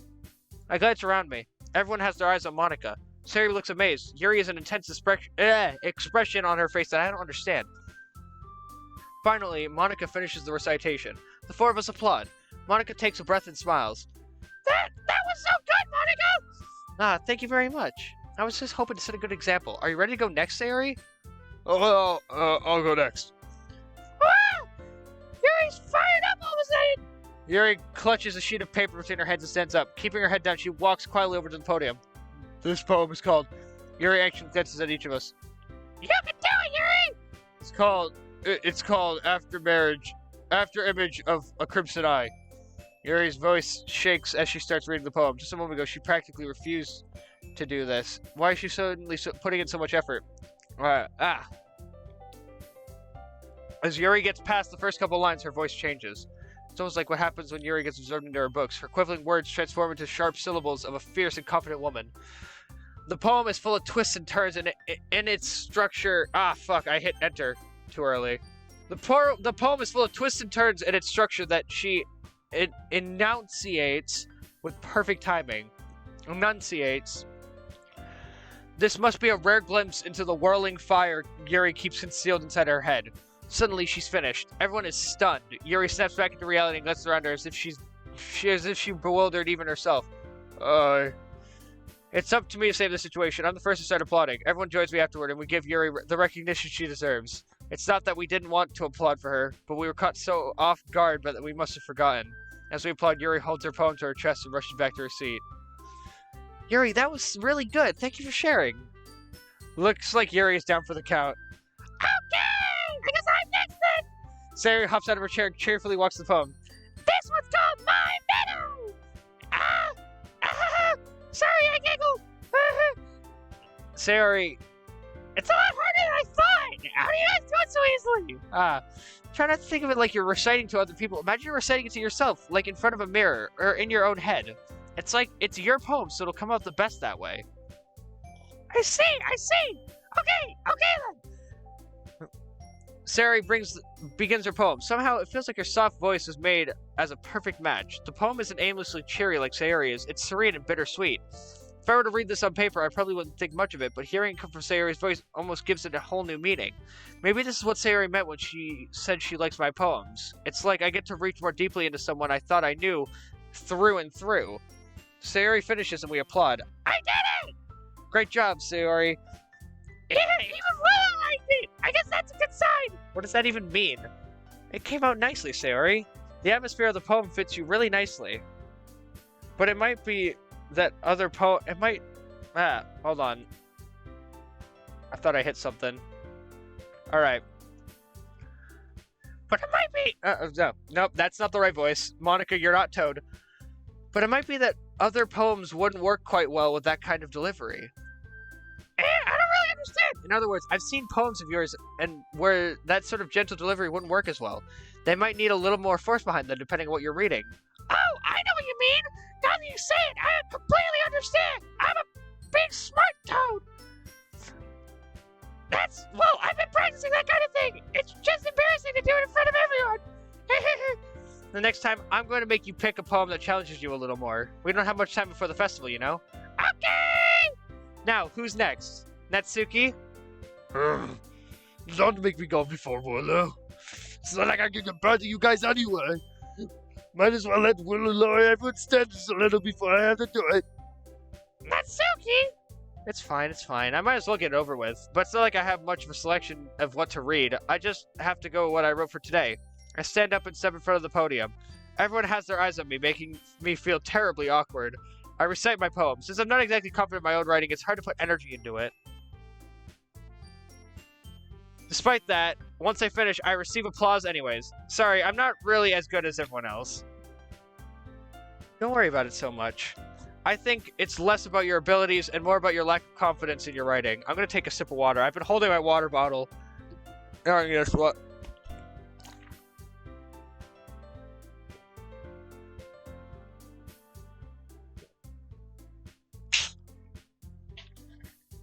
Look at them all lined up so nicely. They must be... man, I can't wait for the game to be just this and nothing else. Nothing bad will happen. I think it's less about your abilities and more about your lack of confidence in your writing. That's something that'll improve over time, though. Yeah, maybe. Alright, then. That just leaves you, Natsuki. Yeah. I'm going. Natsuki begrudgingly gets out of her seat and makes her way to the podium. The poem is called... It's called... Why are you all looking at me? Because you're presenting. Anyway, the poem is called Jump.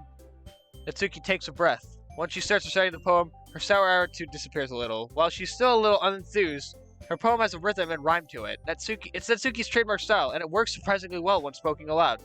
The words feel like they bounce up and down as if giving life to the poem. Natsuki finishes and everyone applauds. She hops back to her seat. That wasn't so bad, was it? This is for you to say. You'd better not make me do that again. Well, do you at least feel prepared enough to recite a poem in front of other people? I mean, doing it in front of other people would be way easier. I can put on whatever face I want for other people. It's just with my friends, it's embarrassing. That's a surprise, Natsuki! I think it'd be the other way around for me! Well, that's just how it is, so... Well, I guess in that case, you won't have much to worry about for the festival. That said, I want to thank everyone for coming through. It might be hard, but I hope that you all have an idea for what it's like now. Make sure you pick a poem and get enough practice for the festival, okay? I'll be making pamphlets, so let me know ahead of time what you'll be reciting. Jeez, I should probably find some other poem to recite instead. That's fine too. It doesn't have to be your own. I'm already pleasantly surprised that you're putting in all this effort for the club. It makes me really happy. Yeah, no problem. Okay, everyone. I think that's about it for today.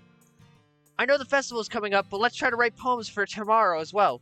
It's been working out really nicely so far, so I'd like to continue that. As for the festival...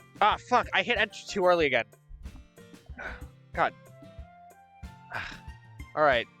As for the festival, we'll be planning out tomorrow, and then we'll have the weekend to prepare. That means I have to write another poem. Ugh! I can't wait! I can do this. I can do this. Alright. I stand up. There's no way I'll be able to find the same enthusiasm as Sayori or Monica, but I'll do my best to get through it. If it's for the sake of the club, and impressing Monica, then I'll have to do my best. Ready to go, Sayori? Yep! Look at you two, always going home together like that. It's kind of adorable, isn't it? I'm sorry. Hold on. Look at you two always going home together like that. It's kind of adorable, isn't it? Jeez, guys. Don't make such a big deal out of it. It must be a little nice, though. Well, how am I supposed to respond to that? Why are you guys all lined up like this? And why is Monica the only one posed completely differently than just standing up straight? I mean, I'm not going to complain, because, I mean, she looks adorable. But why? It's okay, Willie, you don't have to say it! Whatever, let's just go already. Frickin' weirdos. Wow! We got teleported! Now we don't exist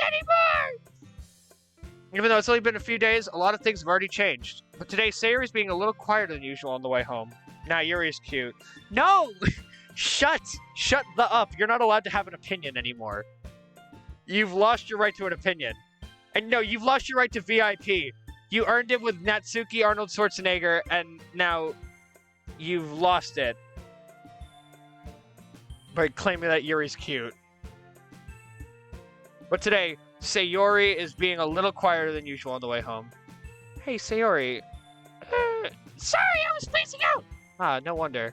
I was thinking about something from earlier, like how we got to. I mean, Sayori fumbles with her words. so let's just say that one day Yuri has to walk home with you. Huh? What would you do? What kind of question is that? You're kind of putting me on the spot here. Well...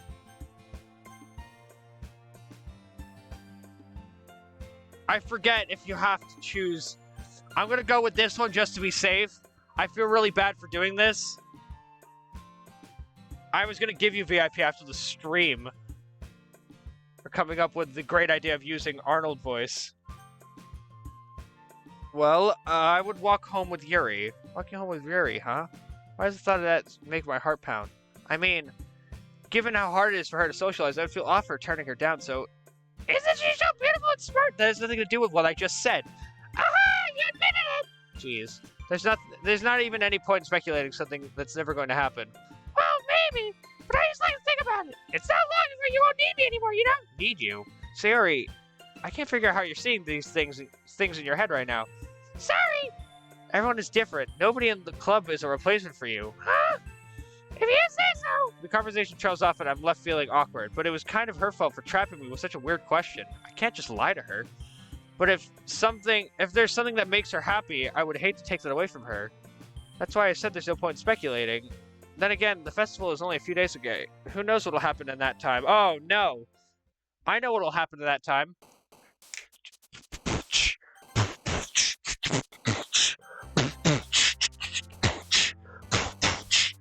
Here we go. We're gonna do one more poem. One more poem for motherfucking Yuri. Question. Then we're gonna go with after image. Then we're gonna go with extreme. Then we're gonna hit on record. Fuck. Then we're gonna restart again because we suck at making fucking poems. Judgment. After image. Unrestrained. Electricity? Yeah. Unrequited. No, I keep doing that. Tenacious. Frightening. Anxiety. Philosophy. Nope, I almost hit it. After image.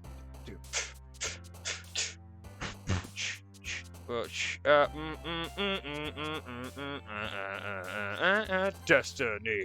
Bum bum bum bum bum bum bum bum.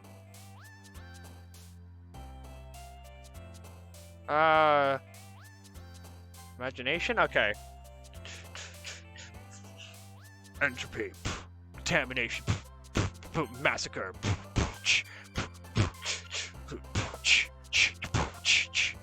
Captive. Incapable. Graveyard. Pleasure. Electricity. Unrestrained. Melancholy. Determination. Incongruent win. And then we're gonna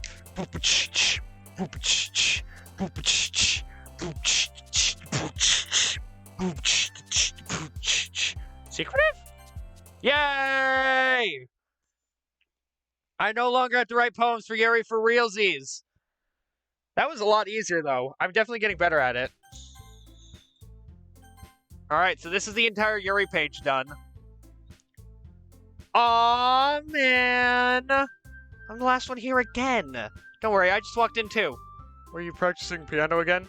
Yeah. You must have a lot of determination. Hey, I know that word. That's one of your favorite words.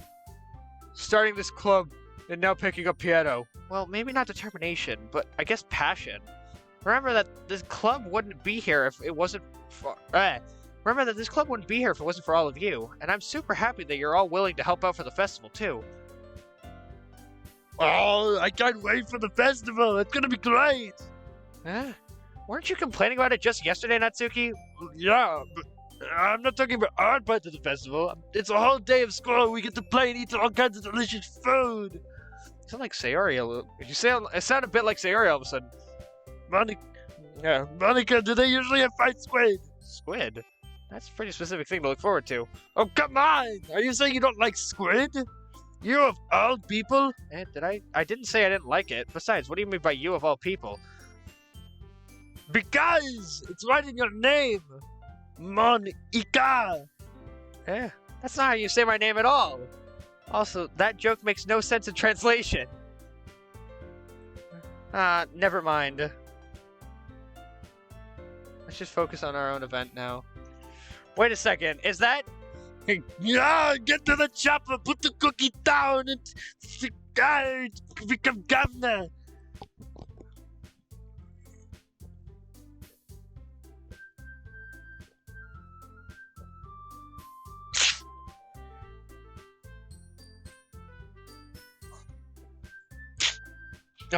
Alright. I'm gonna need to get up and take another break for just like a moment soon. We'll try to get to like the part where we split off with Yuri, and then before we do that part, I will go and refill my water bottle again. I'm surprised I've survived this far. My throat's gonna be like my voice is gonna be completely gone tomorrow. Let's just focus on our own event from now, okay? Fine. Your reactions aren't as fun as Yuri or Sayori's anyways. Excuse me. Where is Sayori anyway? Oh, there you are. Sayori's sitting at a desk in the corner of the room, looking down at nothing. I walk over to her. Hey, Sayori. I wave my hand in front of her face. You're spacing out again. Sorry! Don't mind me! You can go talk to everyone else! Huh? Is everything alright? Of course! Why wouldn't it be? It just feels like you're a little off. Sorry for assuming things. Jeez, you're worrying too much about me. I'm fine, see? Sayori shows me a big smile. Don't let me be distracted from having fun with everyone. Well, alright. You say so. I worriedly glance at Sayori before turning back towards everyone else, but the conversation had already dispersed, with everyone back at their usual activities. Maybe I should ask Monica if she's noticed anything about Sayori recently. Since they've been preparing for the festival, they must have been spending a lot of time together. I timidly approach Monica, who's shuffling through some papers at her desk. Willu, what's up? This might sound a little strange, but have you noticed anything up with Sayori recently? Anything up with her? In what way do you mean? Maybe I'm reading into it a little too much, but she seems a bit downcast today. Oh, you think so? I can't say I've noticed anything about her. Monica peers across the room at Sayori, who's idly dragging a rubber eraser up and down her desk. Maybe there's something on her mind, but I'm not surprised. I'm surprised I'm not asked. But I'm surprised I'm not the one asking you, Wooloo. You certainly know her a lot better than I do. Yeah, but she's never really like this. She's always talked to me about things that bothered her, but this time when I asked her, she was really dismissive. Sorry, I know it's not your problem. I just wanted to ask if you knew anything, so I'll drop it now. No. It's important to me, too. I mean, I'm also friends with her, and I also care about the well-being of my club members, you know? Maybe I'll try talking to her myself. Are you sure about that? She seemed like she wanted to be left alone. Are you sure? Maybe she just has a hard time bringing it up with the person of interest. Person of interest? What do you mean by that? I'm saying that maybe the thing on her mind is you, Wooloo. Me? How on earth would you come to that conclusion? Well, I probably shouldn't say too much, but Sayori talks about you more than anything else, you know? She's been so much happier ever since you joined the club. It's like an extra light was turned on inside of her. What? No way. Sayori is always like that. She's always been full of sunshine. It's not any different now than it has always been. You're so funny, Wooloo. Have you ever thought that maybe you've always seen her as so cheerful because that's just how she is when she's around you? I said too much. I'm sorry, what do I know anyway? I didn't mean to jump to conclusions, so you should probably just forget about what I said. I'll try to talk to her. So try not to think about it for now. I could have sworn I just saw Scout at my feet. Alright. Monica smiles meaningfully. I know she said to forget about it, but I already know that I won't be able to get her words out of my head. Monica stands up from her desk and walks across the room to where Sayori is sitting. I watch her kneel down next to Sayori and gently talk to her, but she's keeping her voice so quiet that I can't hear her from here. I sigh and sit myself down. I know Sayori told me not to worry about her and to have fun with everyone else, but that's impossible to do when she's behaving like this. Exactly how much do I care about her that I'm letting her this weigh me down so much? Now it feels like I'm the one behaving out of the ordinary. But there's nothing I can do besides wait for Monica. Why does it feel like I'm being watched? I glance around the room. Suddenly I notice Yuri peering at me from over her book, but she looks away just as quickly with a flustered look on her face. I realize she won't get anywhere like this. I've never really seen Yuri approach anyone to start a conversation on her own accord, so I have no choice but to approach her myself. By now, it's a little easier for me to do that. I stand up from my desk and sit down in one next to her own. Alright, yep, music changed. Alright. Oh, God!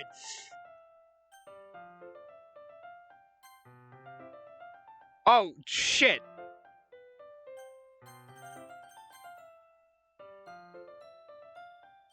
Oh, shit!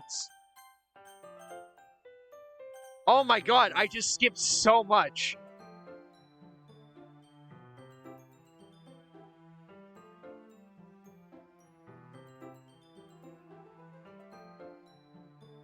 Alright, well, I'll have to read that when I get back.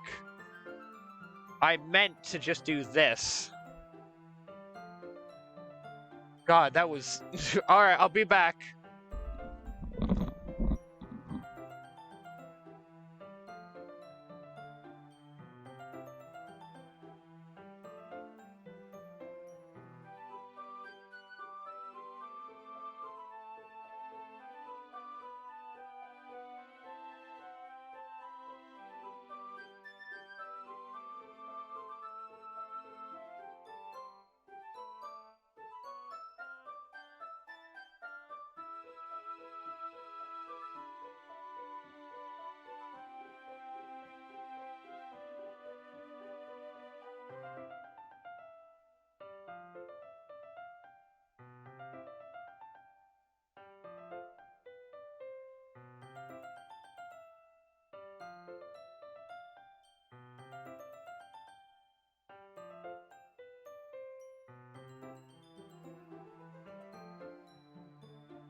I forgot the water bottle. Hold on.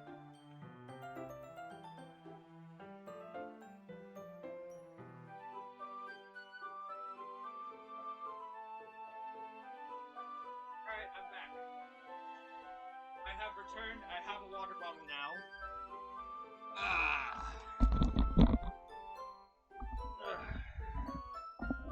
Alright, I think we can keep going for probably another... I don't know. We'll just keep going until I get super hungry. Like once I get so hungry that I just can't eat anymore, like that I need to eat something, I can't keep going before I eat. All right. So, I didn't mean to bother you or anything. Relax, you didn't do anything. But how could you? I could tell you wanted to be alone with your thoughts. Oh, my thoughts. How were you even able to tell I was thinking like that? Well, it's something I do a lot, so it wasn't hard for me to spot based on your posture and expression. Not that I wasn't staring at anything. I don't do anything creepy like that. In any case, I guess you're right. I'm sorry if I caused you any concern. Don't apologize. Your troubles are the only concern of those who are only the concern of those who are willing to share in that concern. Of course, there are certainly those who find the most comfort in keeping to themselves. But if you would prefer to share what's on your mind, then I would be glad to listen. Can I turn off? Why is that even turned on? All right. It's not really that big of a deal. I was just feeling a bit uneasy about Sayori. Sayori? Yeah, she seems a bit off today, but when I asked her about it, she didn't want to admit to me, so I can't help but wonder if something happened to her. Oh, that's quite romantic. Eh? Sorry, I didn't mean to say something stupid. It's not that, I just didn't want you to misunderstand. Sayori and I have just been friends for a long time, that's all. Ah, I see.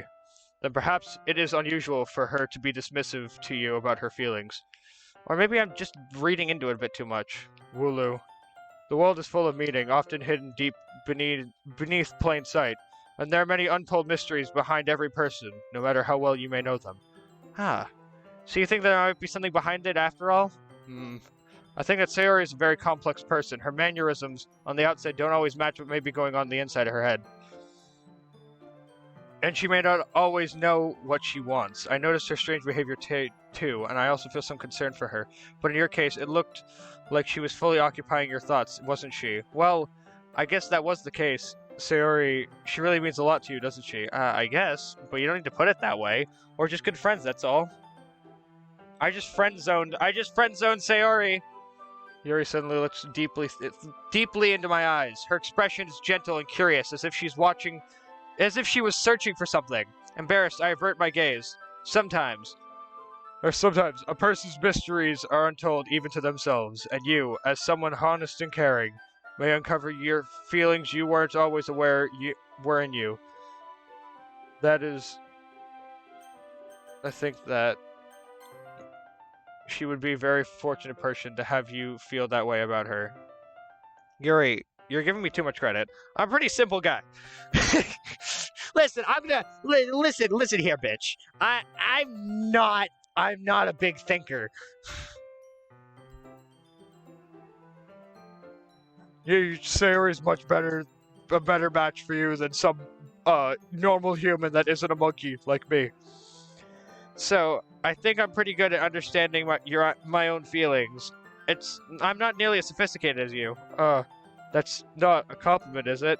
It is what it is. Anyway, as long as we're here, why don't we do some reading? Well, as long as you're okay with it. Yeah, I should be taking my mind off this whole thing anyway.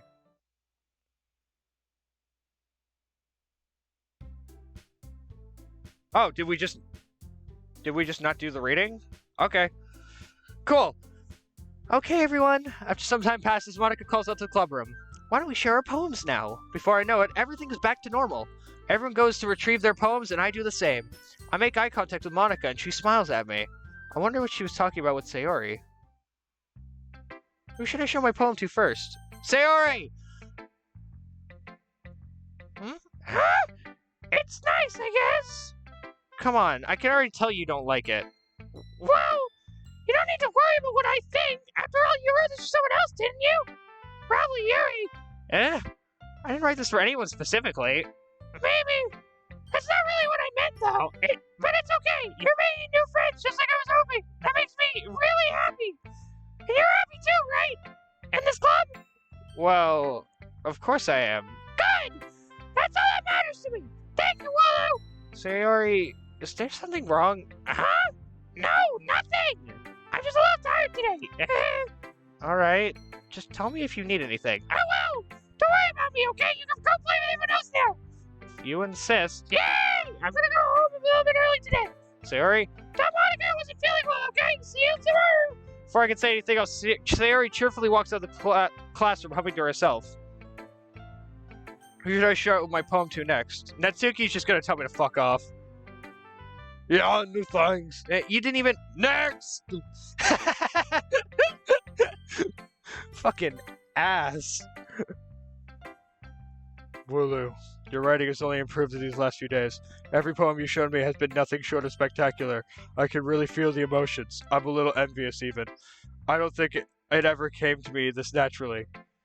Yuri, that's the wrong way to put it. This never did come naturally to me, but I've been able to improve so much thanks to you. You're really the example I was chasing after. Is that so? Yuri gently smiles to herself. This feeling. I'm so glad I got the chance to share my writing. I never thought I'd feel like this. I remember you mentioning that yesterday. I can't believe that you're so good at something that you've never even shared it with anyone. It's kind of a shame. Maybe, but it's not like I really had a choice. What do you mean? Well, Yuri smiles sadly. Wooloo, during lunchtime, I eat by myself. Did you know that? It's a great time to find a quiet spot and do some reading. In fact, I always have some books with me. You could say I really enjoy reading, and well, that's one way to put it, anyway. But books are so full of amazing and inspiring people you want to fall in love with, or people you know would just make a really good friend, cheerful people who always put a smile on your face, or deep thinkers and problem solvers who discover the mysteries of life. So when you look at it that way, I'm surrounded by friends every day, you know? And those friends don't laugh at me. They don't tease me for spacing out all the time. They don't make fun of my body type. And they don't hate me for acting like a know-it-all. People say that about you? I'm not a know-it-all, Wooloo. It's the opposite. I don't know anything. I don't know how to talk to people. I don't even know what a monkey is. I don't know what I am. I don't know how to make people see me as normal. They just see me as a monkey. I don't even know how to make myself happy, or a human, or not monkey. I have all these feelings, and all I could do with them is read and write. But it was until now that I started sharing it with you that I really understood what was missing all this time. But I haven't really done anything. No, that's wrong. Just being patient and respectful. That's really important to me. I know I'm a difficult person, Wooloo. I speak too slowly. I second-guess myself all the time. I read too deeply into things, but every time, you've always treated me just like anyone else. It's so rare that I feel comfortable with myself when I talk to others. But that's why every time I talk to you, I just feel really happy. I see. Well, I treat you how you deserve to be treated, Yuri. And if other people don't see it that way, then screw them. I mean, I joined this club hoping I would make friends, and I would say that I've had at least one success. Wouldn't you? If you put it that way, yeah. We really are friends now, aren't we? Puts her head in her hands, but this time she's smiling as she does it. Do you want to show me your poem? Oh my god, look how massive her blushes are. She's blushing so hard. Do you want to show me your poem? Yeah, I do. Let me get it for you. Alright. Ghost Under the Light Part 2. The tendrils of my hair illuminate beneath the amber glow, bathing. In a distance, a blue-green light flickers. A lone figure crosses its path, a silhouette obstructing the eerie glow. My heart pounds. The silhouette grows closer, closer. I open my umbrella, casting a shadow to shield me from visibility, but I am too late. He steps into the street light. I gasp and drop my umbrella. The light flickers. My heart pounds. My heart pounds. He raises his arm.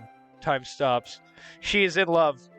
She's like, do you love me too? I'm like, fuck no. We're just friends. I told you that. The only indication of movement is the amber light flickering against his outstretched arm. The flickering light is in rhythm with the pounding of my heart, teasing me for succumbing to this forbidden emotion. Have you ever heard of a ghost feeling warmth before? Giving up on understanding? I laugh. Understanding is overrated. I touch his hand. The flickering stop. Ghosts are blue-green. My heart is amber. I start to hand it back to Yuri, but instead of taking it from me, she looks away. Do you dislike it? Oh, no, of course not. I just don't really know how I should respond. Despite Yuri's poems usually being so cryptic, it wasn't hard to figure out what this one was about. I don't know if I'll be able to explain this one. That's fine. I understand this one. Yuri's having an even harder time speaking than usual. Does this one mean a lot to you? Yuri nods. I'm not really good with words, but I'm happy that you shared it with me, so thank you. And I hope we keep spending time together. Despite my inability to make eye contact, I see a faint smile emerge on Yuri's lips. I once again try to hand the poem back to her, but instead Yuri gently takes my hand and pushes them back towards me. I hesitate in response to her warm touch. You can, the poem is... Once again, Yuri fails to form a complete sentence. You mean I can keep it? Yuri nods. I'd love to. Again, Yuri faintly smiles as if she doesn't want me to notice. You always make me feel nice. I know I'm not good with people, but I hope that I can return the favor sometimes. Yeah, don't worry. I think you do a great job.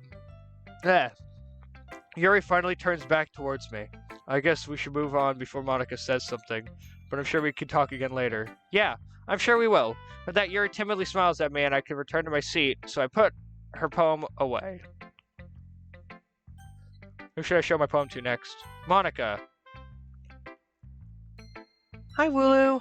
Have you thought about what you want to submit to perform at the festival? Well, being in this club is one thing, but performing in front of a bunch of people, I'll have to give it some more thought. Okay, no pressure. But whatever you do, I'm sure it'll turn out great. I would also make me happy to see. Anyways, let's take a look at today's poem. Sure. I let Monica take the poem I'm holding in my hand. Your style's gotten so refined, Wooloo. Yuri's been teaching you a lot of things, hasn't she? Well, I guess so. Yeah, I've been noticing how much time you spend with her. I think I've heard her say more words these past couple days than she's talked in the whole year. Not sure how you did it, but that's pretty impressive. Well, she just needs some patience and a way to talk about all things in her head, I guess.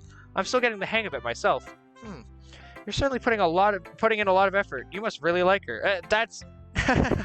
It's awfully suspicious, you know? Yo! Monica calling me sus!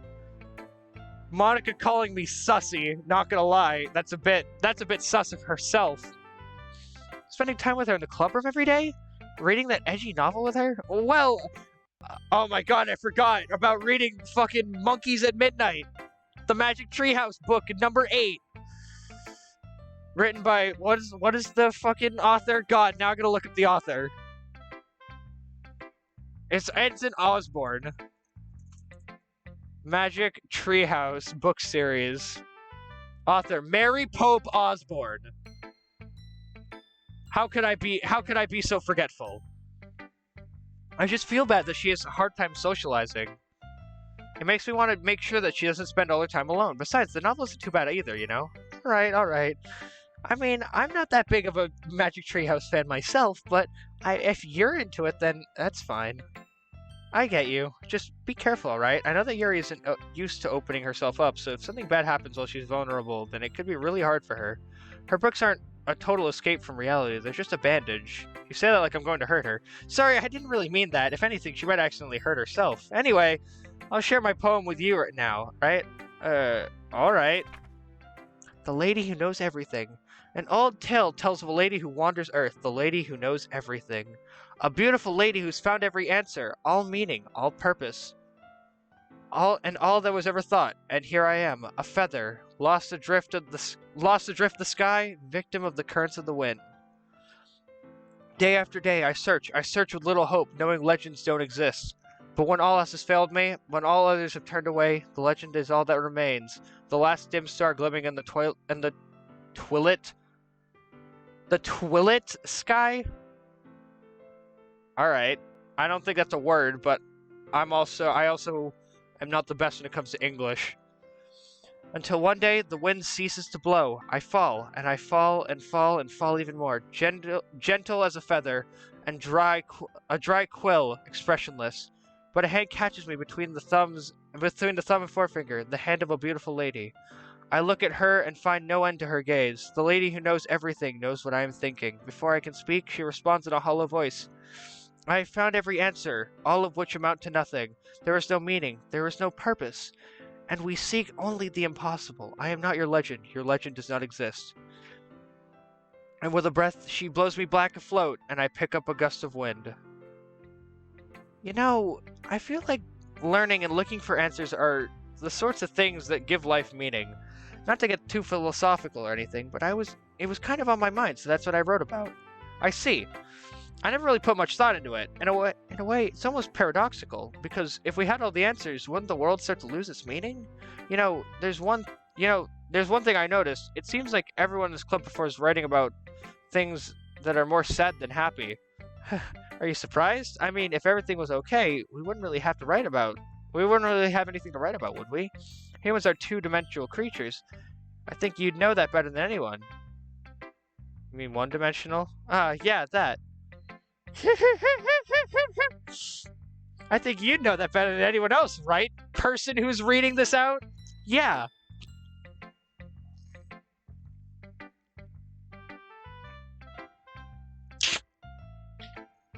Look, Monica, you can simp for me all you'd like, but that means you have to subscribe using Twitch Prime. Anyway, here's Monica's writing tip of the day. Are you ever too shy to share your writing because you're afraid it's not that good? It can be really disheartening to get a lukewarm response to something you put so much into. But if you find other people who enjoy writing, then sharing it becomes a lot easier. Because instead of just telling you that your writing is good or okay or bad, they'll want to focus more on everything that went into it and the things you can work on.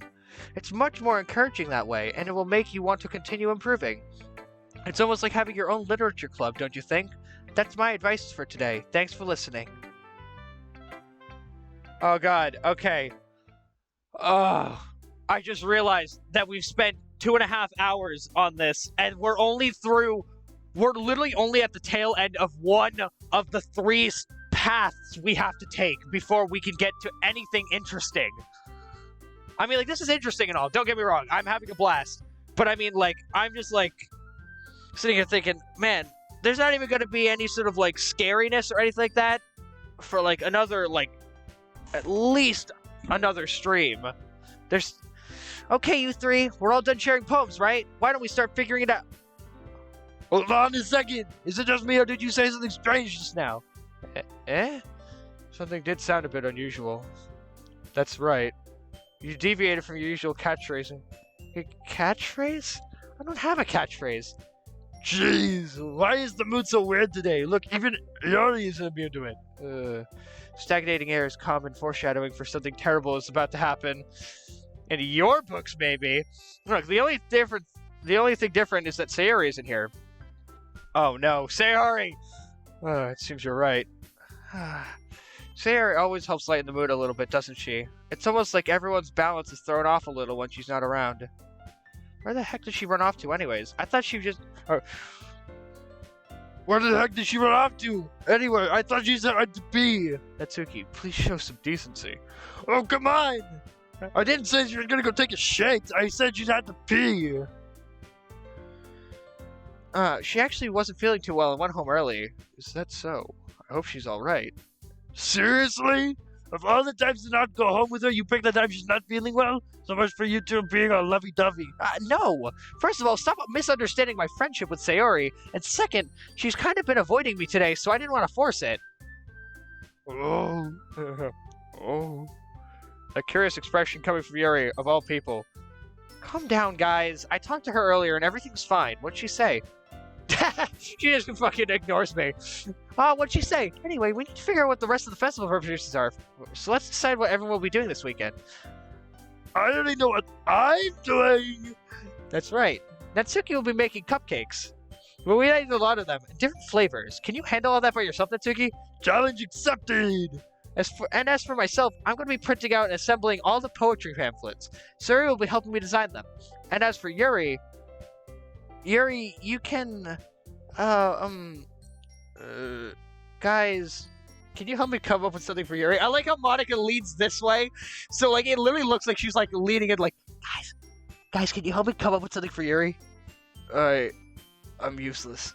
No, that's not it at all. You're the most talented person here, you know? Now Natsuki's pouting too? Jeez, I can't even tell now. I guess I never gave Sari enough credit, but I can tell things are even harder on you when she's not around. That may be the case, but if I can't also be a leader on my own, then I won't grow as a person. So Yuri, you have beautiful handwriting, you know? You should make some banners and decorations to help set the atmosphere. Atmosphere? About that, I love atmosphere. Her expression slowly changes as she stares at her desk in focus and starts nodding to herself. Your mind is already racing, I see. That's great. You'll be a wonderful help, Yuri, but anyway, that just leaves you, Wooloo. The one who is truly useless. Don't say that. In fact, both Natsuki and Yuri have some pretty heavy tasks to handle. It'd probably go a long way if you give one of them a hand. You could also help me as well. I'd really appreciate it for that. So I'm suggesting I spend the weekend with one of my club members? How on earth are they going to respond to a suggestion like that? I suppose I wouldn't mind a bit of help. What? Well, even if you didn't know how to bake... Ah, fuck. Fuck! Well, even if you didn't know how to bake, there's always some dirty work I could give you. It's not like Monik's gonna give me a choice and you shouldn't be sitting on your butt anyway. Natsuki tries to mumble a bunch of excuses like that. If I recall, Natsuki, you mentioned that you would like to handle the baking on your own. Wooloo may not like it to be around it if you only make him out to be a nuisance. So therefore, he may be more suited to assisting with the decorations. I don't know why, I just felt like that was just like the hold on! Nah. Hold on, I never said that. How hard could it be to make a few decorations anyway? Sounds like more like you're just making for excuses for Willow to... What are you saying? It will be extremely meticulous work. And baking isn't? Just what do you think? Guys, let's just settle down for a moment. In the end, I think it's up to Wooloo to decide how we'd like to contribute. Besides, he hasn't really gotten a chance to spend any time with me yet, you know? So I'm sure he'd be interested in...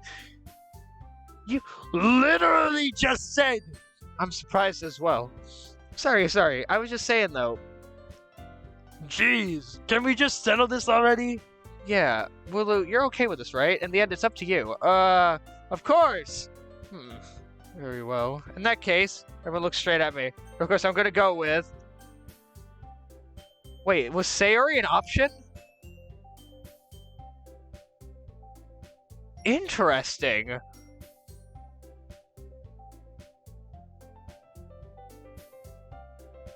I don't think Sayori was an option before.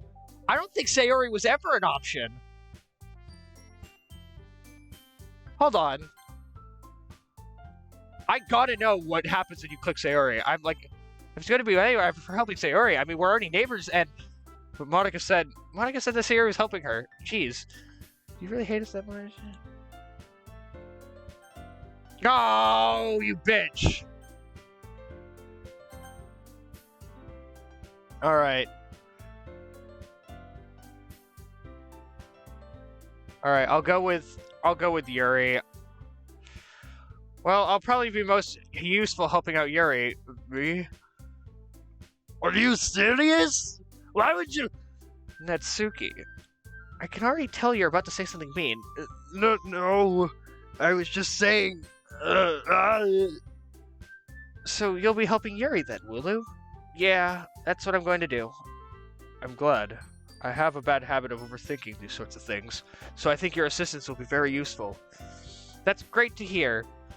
Natsuki, you will be able to handle the baking yourself. I mean, yeah. Yeah. I already said I would be fine. Okay. Everyone can tell Natsuki is feeling a little sour. So, is that everything we need to go over? Yeah, that should be about it. Are you guys excited? Well, excited might not be the right word, but I suppose I'm looking forward to it a little bit. Do you feel the same way, Wooloo? Me? I guess you could say I'm interested to see how it'll turn out. That's good enough for me. What about you, Natsuki? Natsuki? What? Why is everyone yelling at me? I didn't do anything! No, that's not what I meant at all. Yuri anxiously glances at everyone in the room. I'm sorry for this. I don't really know why Wooloo picked me, and also, your cupcakes are the best cupcakes I've ever had. They go really well with my tea. And nothing that I do for this event will compare to that, so... I get it. I'm kind of surprised, though. Why? Well, I'm the one acting immature. I already know that, but you're trying to cheer me up all of a sudden. I know, and I'm not very good at it. I'm sorry if I said something bad. Natsuki isn't the only one surprised. Monika and I are also taken aback by Yuri's words. When she already has trouble with words, trying to cheer someone up must be far out of her comfort zone. But I begin to understand. Yuri was trying to sound like Sayori. Even if it didn't work perfectly, I can tell that she tried to say something Sayori would say at a time like this, because Sayori always helps everyone smile and feel good about themselves. No, I kind of appreciated it. I'm sorry for making a big deal out of nothing, but I'm going to say this. You better bet the micro kicks are going to be the best part of the whole event. That was like fucking Spanish, Arnold.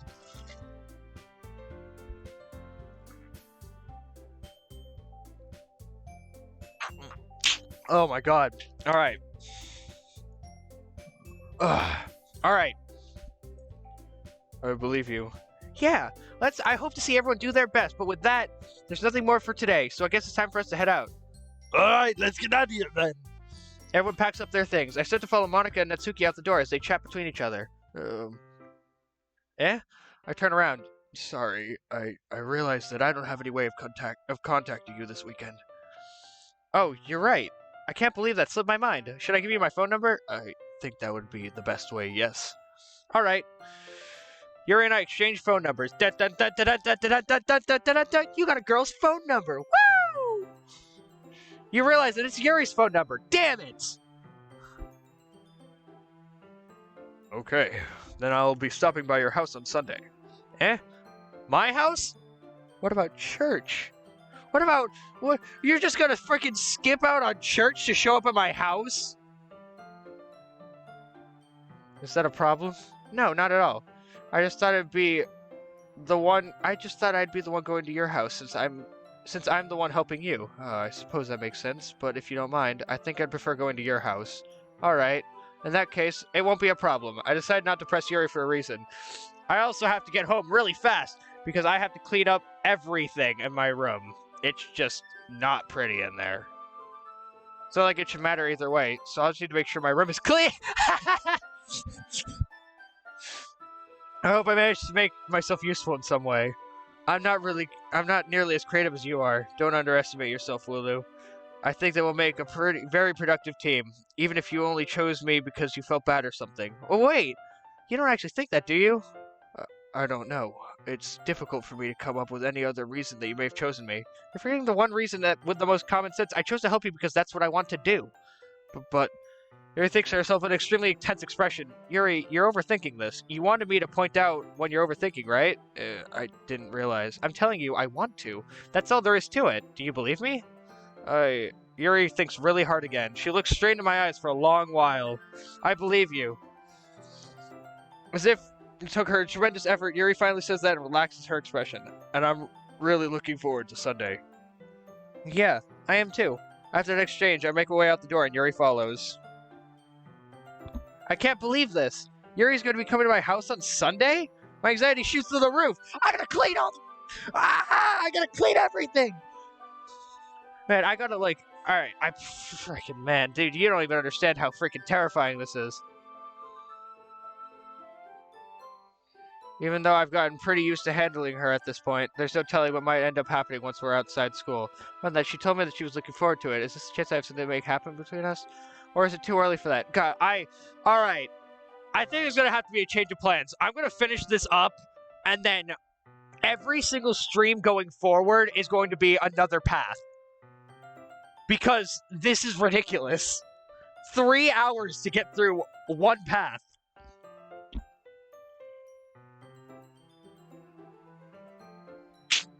Which means that Wednesday's stream will be either Sayori or Natsuki's path, and then we'll do the remaining girl on...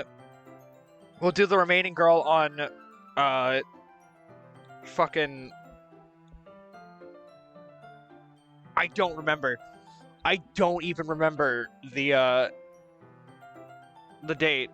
Like, what day I'd be doing it on. Would it be Saturday? I think it'd be Saturday. I think my next free day is just Saturday. Hopefully. But until then, I won't be able to take my mind off it. I seriously can't wait. And that gives me a good 2-day, recovering period. I won't be, doing 2 streams back to back until I've finally gotten through everything and we get to Act 2. It's already Sunday. I've been getting increasingly anxious about Yuri's upcoming visit. I keep telling myself there's no reason to be nervous, but it doesn't help much. Yuri is clearly an introvert and also an intimate person in general. There's no doubt that she'll open up a little bit when there's just the two of us. Meanwhile, we've even been texting occasionally. She was extremely apprehensive at first, but it wasn't long before I was already learning more about her. Putting Yuri aside, I haven't heard a thing from Sayori since you left the club early on the other day. It's not like we text each other all the time or anything, but I've been worried about her in the back of my mind. But between what Sayori said and what Monica said, is it really okay for me to put Sayori's feeling aside when she might need me? No, it's not! Oh, I decided to visit Sayori before Yuri comes over. Rather than asking her, I simply tell her I'm coming over, much like we've done in the past. Once I reach Sayori's house, I knock on the door before entering myself. Again, we used to play so often that we've made it a habit of simply entering each other's houses like we were family. The house is quiet. Sayori isn't anywhere on the first floor, so I assume she's up in her room. It's already strange of her not to run down and greet me. I head up to her bedroom where I finally meet her. Sayori? Hi, Lulu! I haven't had to do this voice in a long while! What? I sit down in her room. Sayori forces a smile, but it's easy to tell that she's different. There's a minute of silence between us. You haven't come over like this in a long time, have you? Ah, I guess you're right. It has been a long time. Not much has changed, has it? Sayori's room is as messy as it's always been. I always recognize the same stuffed animals and wall decorations that she's had for years now. If you came over more often, it wouldn't be such a mess. That's because I end up cleaning it for you. How come you suddenly wanted to come over today? Aren't you supposed to see Yuri today? Yeah, but... Wait, how'd you know about that? Sayori already left by the time we were saying that last meeting. Monica told me. It's only natural for her to keep me informed of the festival preparations, right? Ah, that's true. But what about you? Aren't you going to be helping Monica today? Of course! But I'm just helping her online. We didn't plan to meet up or anything, so it's just me. Oh, so it's just me and Yuri then. Yep. There's more silence between us. Sayori stares in a random direction. Everything about her behavior is really uncharacteristic. I finally get to the point. I just wanted to see how you were doing. After you left on Friday, when something's wrong, you can't hide it from me. I know you too well. So, Sayori smiles, shaking her head. That's no good, Wooloo. Eh? Why can't it just feel like it's always been? This is all my fault. If I didn't get so weak and accidentally express my feelings, if I didn't make that stupid mistake, then you wouldn't have been worried about me at all. You wouldn't have come here. You wouldn't have even been thinking about me right now. This is just my punishment, isn't it? I'm getting punished for being so selfish. I think that's why the world decided to have you come over today. It just wants to torture me. Sayori! I grab Sayori by the shoulders. What on earth are you saying? Are you listening to yourself right now? I know something happened to you. There's no other explanation for you to be acting like this. So tell me already. Until I know, I won't be able to stop thinking about it. Sayori gives me an empty smile. You really put me in a trap, Wooloo. But you're wrong. Nothing happened to me. I've always been like this. You're just seeing it for the first time. Seeing what? What are you talking about, Sayori? You're really just going to make me say it, aren't you, Wooloo? I guess I have no choice this time. Thing is, I've had really bad depression my whole life. Did you know that? God, I'm sorry. Depression is a really bad thing, and it's terrible, and I've experienced it firsthand, and I've experienced it from family members and stuff like that, but I mean, just God. I'm just imagining a fucking Toad with depression. Like fucking Toad from Mario with just really bad depression.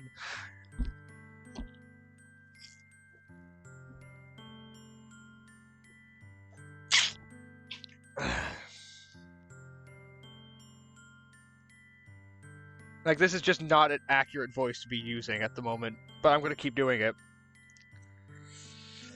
Why do you think I'm late to school every day? Because most days I can't even find a reason to get out of bed. What reason is there to do anything when I fully know how worthless I am? Why go to school? Why eat? Why make friends? Why make other people put their energy and caring to waste by having them spend it on me? That's what it feels like. And that's why I just want to make everyone happy, without anyone worrying about me. I'm in shock. I can't even figure out how to respond. How is it possible that Sayori kept this from me the entire time that I've known her? Did she really want so badly for me to just not think about her? Why, Sayori? Why is it that you've never told me about this? It almost feels like I've been betrayed as your close friend. Because if I knew, I would have done everything I could to support you, even if there's only so much I could do. Why, I would have tried a little bit harder to make every day a little better for you. That's why I'm your friend. All you had to do was just tell me. You don't understand at all, Wooloo. Why do you think I didn't tell you? Because if I told you, then you would waste effort caring about me instead of doing important things. I don't want to be cared about. It's bittersweet when people try to care about me. It feels nice sometimes, but it also feels like a bat being swung against my head. That's why I wanted so badly for you to make friends with everyone else. Helping everyone to be happy together is the best thing for me.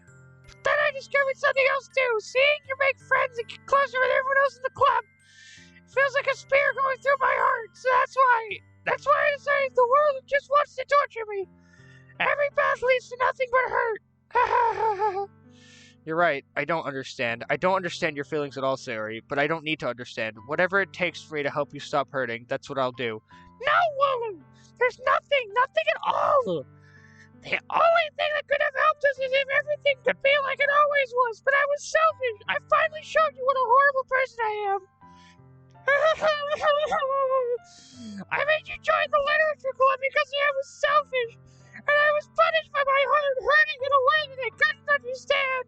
And now you came here and I made you hurt too. I'm just weak and selfish, that's all I am. And that's why I'm going to accept these punishments, because I deserve every last one. Without thinking, I once again grabbed Sayori's shoulders. This time I pulled her into a tight embrace. What? Sayori, I don't care if you feel selfish. I'm really happy that you convinced me to join the club. Seeing you every day makes it worthwhile enough. If I make friends with everyone else, that's just a bonus. But please never underestimate how much I care about you. I wouldn't have it any other way. Woo! Sayori isn't hugging me back. Despite my arms being wrapped around her, Sayori's arms remain at her side. She starts sobbing next to my ear. No! Don't do this to me! Please don't do this! Woo! I... Barely manages to speak between her sobs. I don't know if I'm doing the right thing. But all I want for her to know is that I care. If you have it in you to call yourself selfish, then you have to let me be selfish too. No matter what it takes, I'll figure out what needs to change. I'll make these feelings go away, and if there's anything you need me to do, then you'd better tell me. I'll get mad if you don't.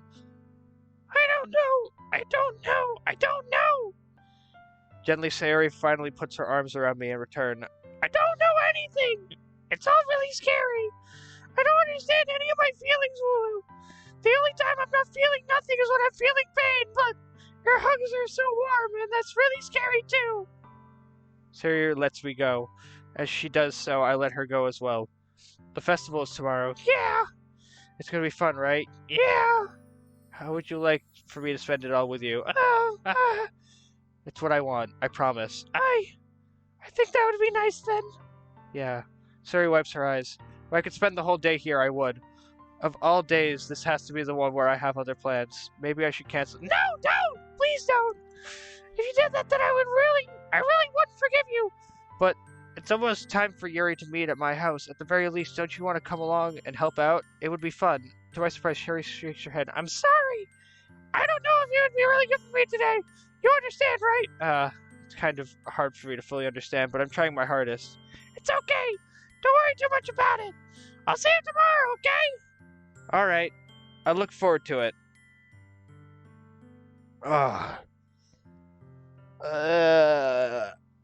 On the way home, I find myself still feeling uneasy. But it's hard for me to keep thinking about it when Yuri is about to come over too. I think Sayori is right. I shouldn't be worrying too much, and we're definitely going to have a great time tomorrow. I should just focus on what's ahead of me. It's a brick wall. As I approach my house, I see something that makes me feel a moment of panic. Yuri? Oh, thank goodness. You're a little early. I'm sorry I wasn't home yet. Were you waiting for a long time? No, I just got here. But I started to get really nervous when nobody answered the doorbell. You always could have texted me. If I had known, I would have reassured you and hurried more on my way home. I suppose that's true. I didn't think about that for some reason. Should be common sense to do that, but I said to ignore it. Anyway, let's go inside. I see you brought a lot of stuff with you. That's right. And did you manage to find everything I asked you to buy as well? Yeah, pretty much. At least I... Oh, God. D's Nuts Club! Paper Mario Gaming made it! Welcome, Paper. God. I'm sure it will be fine. God, I can't even do... I can't do any voices. My throat is dying. I take Yuri to my room. The first thing she does is glance around curiously, which makes me feel anxious. My face cam froze? Oh.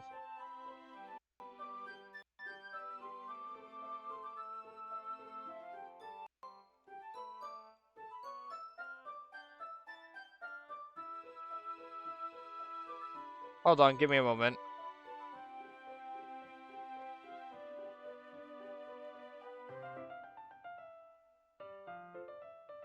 And hello. Ugh. All right.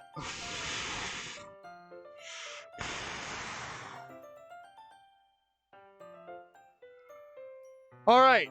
Let's do this. We just gotta make it through this, and then we're done. The first thing she does is glance around curiously, which makes you feel anxious. It's so clean. I cleaned it before you came over, so that's very considerate of you to do. No. I'd be really embarrassed for my room to be a mess while you were here. Well, I do enjoy cleaning. I would have gladly helped you clean. That would have been more embarrassing. On PS4, so expect slow typing. Alright. That would be even more embarrassing. Alright, don't look in there. I snatched Yuri's wish, which was in the process of opening a desk drawer of mine. I'm sorry. I wasn't thinking for some reason. I was just spacing out. It's fine, it's fine. I let go of Yuri's wrist. She puts both of her hands firmly in her lap, as if making sure to keep track of them. So, should we get started? Yes. I have a few things planned I can help you with. Decorations and other atmospheric enhancements. Atmospheric enhancements? You know, mood lighting and aromatherapy candles. Oh, wow. I didn't know you planned on taking it that far. Of course. I want to help take our guests to a faraway place. Although many will stop by just out of curiosity and for cupcakes, I guess. I'm determined to provide an excellent experience that will leave them wanting more. That's great. So, quick recap. All right. Basically, the entire stream, I've been doing the Yuri path because I wanted to get that one out of the way because it's my least favorite path because I hate Yuri. Seriously, fuck Yuri. Monica's voice is just a basic voice that I've decided to make. Yuri's is deep, and it's kind of going away slowly. Natsuki is Arnold Schwarzenegger. And then Sayori is Toad voice.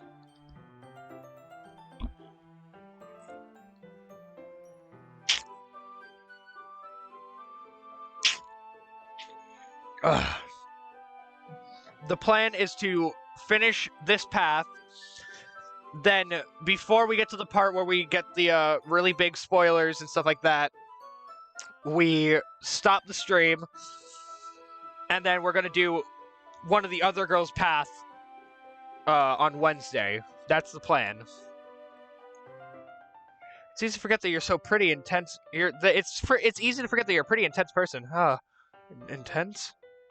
Damn, so your throat is dying. Yes. And it's going to, oh my god, just you wait for the fucking Sayori path. God, I'm scared for the Sayori path. Alright, intense. I guess that's the best way to put it. Is that a bad thing? No. Oh, well, no. Wait, what?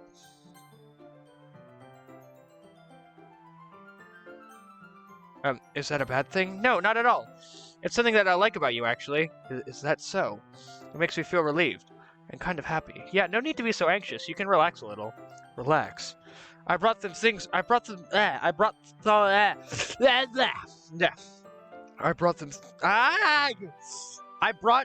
things for relaxation. I was going to use them during the poetry event. Oh, yeah? Like what? Let's see. Oh, hello, Ice Wolf. Yuri rummages through her bag. She pulls out a few candles and a wooden cylinder-shaped object. I did some shopping on the way here, so I happen to have these in my bag. I plan to cover the windows in black paper and use the candles to light the room.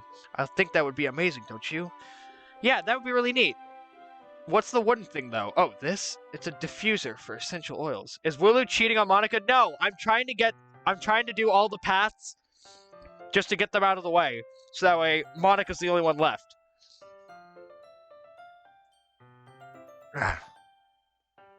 How familiar are you with aromatherapy? Not familiar at all.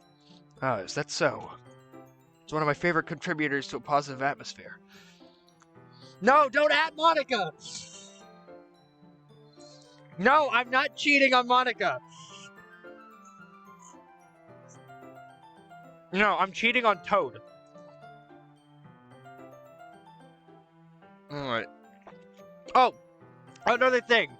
It's canon to the lore of this stream that Yuri is a monkey. Depending on the oils and herbs you choose, you can change the mood of the air itself. You can even feel it permeate through your body. Relaxation, positive energy, romance, reflection. It's almost like magic. Yuri takes the cylinder and pushes a switch on the button. In just a moment, a thin ray of vapor begins to spout through the small hole on the top. Wow, that smells wonderful. What kind of mood is that one for? It's for living in the jungle. Monkey style. This is our jasmine essential oil. It also smells a little bit like monkeys. It smells a little sweet and flowery, right? Yeah, that's a good way to describe it. I chose jasmine for the event because it provides more than relaxation. Jasmine enhances your body and helps you feel them flow through your body. You feel warmer and your heart pounds more heavily. Don't you think that will be perfect for sharing our poems? It does sound suitable, but you seem to know a lot about this, so I'll trust your opinion with anything. Yuri gently smiles gently, clearly enjoying herself. Don't enjoy yourself too much, and don't open that drawer that I told you not to open. Your parents must be confused at you yelling, "I'm not cheating on Monica." No, they understand. They know. I feel like some of the people in chat probably don't understand. She again reaches into her bag and pulls out several spots of thin ribbon. I can't even do Yuri's voice at this point. Like, literally, my throat is dying. What are those for? Well, did you purchase the origami paper I asked you to get? Yeah, I have it over here.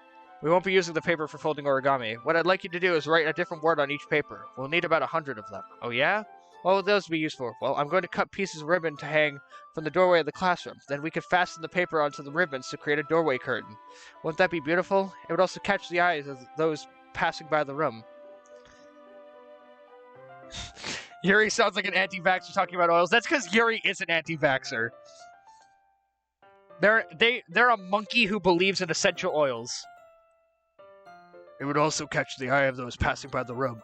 It may attract some to peek inside. That's really creative. I had no idea you'd be so good at this, Yuri. Is that so? Well, I suppose I do get a little intense, as you put it. Yuri giggles with red cheeks. Is it just me, or is she more relaxed when it's just the two of us? Or maybe she's just excited or maybe it's just the excitement she feels from sharing something that she enjoys. I just noticed that I want to just take a moment to look around the room. What type of console is that? Is that an Xbox? Fucking Yuri, man. Bitch. Yeah! No, but seriously, that's a gaming console right there with 2 controllers.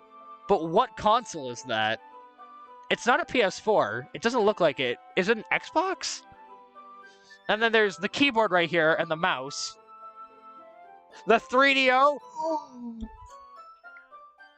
Yo! He's a gamer!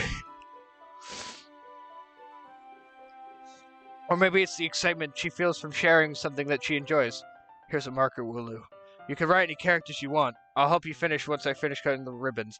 Alright, I'm gonna write on this one, penis. I'm gonna write on this one, sponge.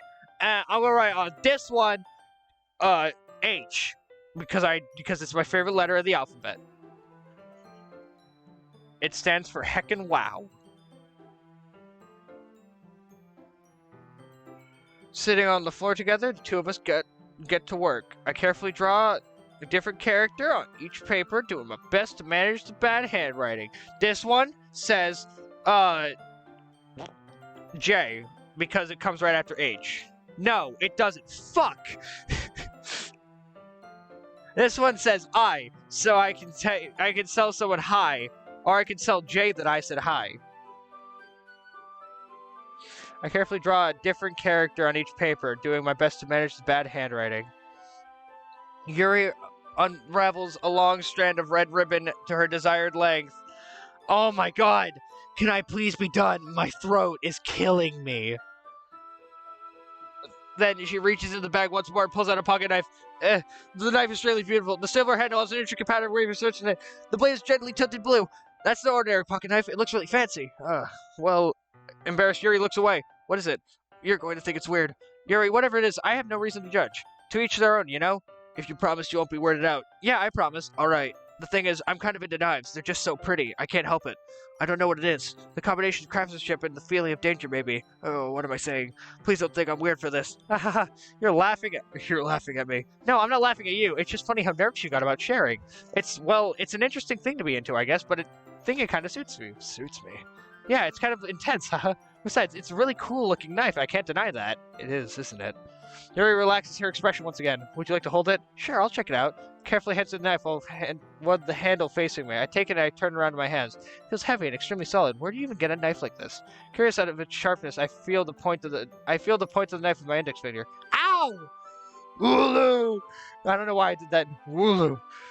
Why did you do that? I didn't expect it to be that sharp. I barely touched it at all. It's my fault. I should have warned you. This knife is extremely sharp. It can cut through skin like it's paper. Oh no. A small drop of blood trickles down the side of my finger. Yuri takes my hand and gives the wound a closer look. She stares at it and noticeably fidgets. If you're squeamish, I'll wash it off now. Without warning, Yuri puts her finger in her mouth and licks the wound. She has one of those 201 consoles that stolen NES games and shitty games, and they repeat each game 5 times. This isn't Yuri's house. This is my room. Cut through skin like it's me. Yeah, we're cutting through paper. I feel her tongue curl around my finger. Startled, I instinctually pull my hand back. Oh, by the way, I wrote Mario on one of the sheets of paper. Startled, I instinctively pull my hand back. Oh, please forgive me. I wasn't thinking. Yuri lowers her head, her face brightening up. Yuri, that's the most embarrassing thing I've ever done. How could I do something like that? I'm sorry.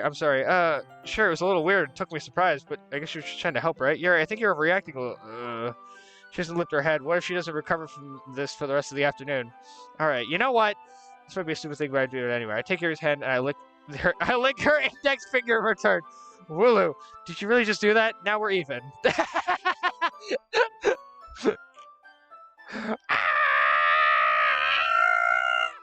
Sorry, I was just reading chat. Yuri just looks at me as if I did something wrong. I knew that'd be a bad idea. It's not for the sweet aroma of jasmine oil. They're extremely happy right now. You're so weird, Wooloo. Yuri giggles shyly. You're calling me weird? I have no response to that. Where do you keep your bandages? I don't think I'll need one, actually. It was a tiny cut. Look, it already stopped bleeding. I see. That's relieving. The tension quickly lifted. We each resume our respective activities. I watch Yuri's knife cut through the ribbon like it's nothing but air. Meanwhile, I continue to make progress on the paper. After finishing attaching paper to the ribbons, we lay them all side by side. It looks better than I expected, and will be very effective as a door curtain. It looks great. Good thinking coming up with this, Yuri. Thanks. Wait, the emote is moving in stream chat? Wait, what? Yeah, it's an animated emote.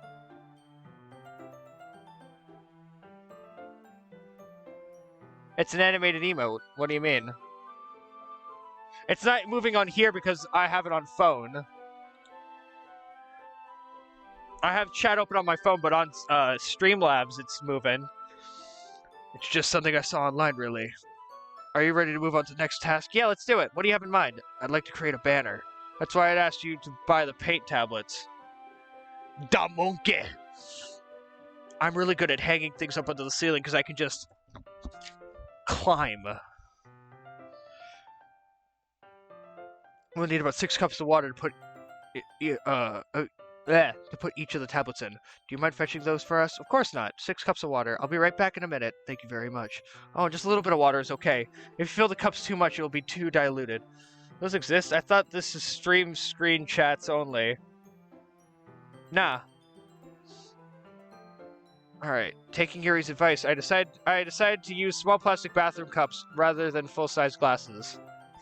I put them on a plate to catch any paint that drips and bring them back into my room. Yuri? Yes? I come in to see Yuri quickly unrolling her sleeve, pulling it back over her arm. Nothing. Donkey! Get out from my swamp! What are you doing in my swamp? What is this? Nothing. Your face is a little red. Is it too hot in here or anything? No, not at all. Yuri was doing the bad things to herself. There's nothing wrong, so let's mix the paint. Yuri hurriedly dismisses me and takes it upon herself to unwrap the tablets, dropping them into the cups. So, I thought we would do something simple that would look very nice. I'd like to paint a gradient across the banner. It'll say, I am not monkey. I am man. I mean woman. I am human. Starting with the colors for sunrise, then daytime, then sunset and nighttime. I can't do the Yuri voice anymore. I've lost any ability to do it. Once it dries, I'll write an inspirational quote across the banner. We can hang it on the wall behind the podium at the front of the classroom. It's literally the goddamn KFC stream all over again. Ah, neat. What are you going to write? Well, it will be more fun to surprise you. Yuri smiles at me. If you say so. After rolling out the banner, Yuri and I kneel on opposite sides so we don't get in the way of each other. Yuri uses a brush and adds several dots, color across the banana, to serve as a color guide for when we paint. This kind of reminds me of elementary school.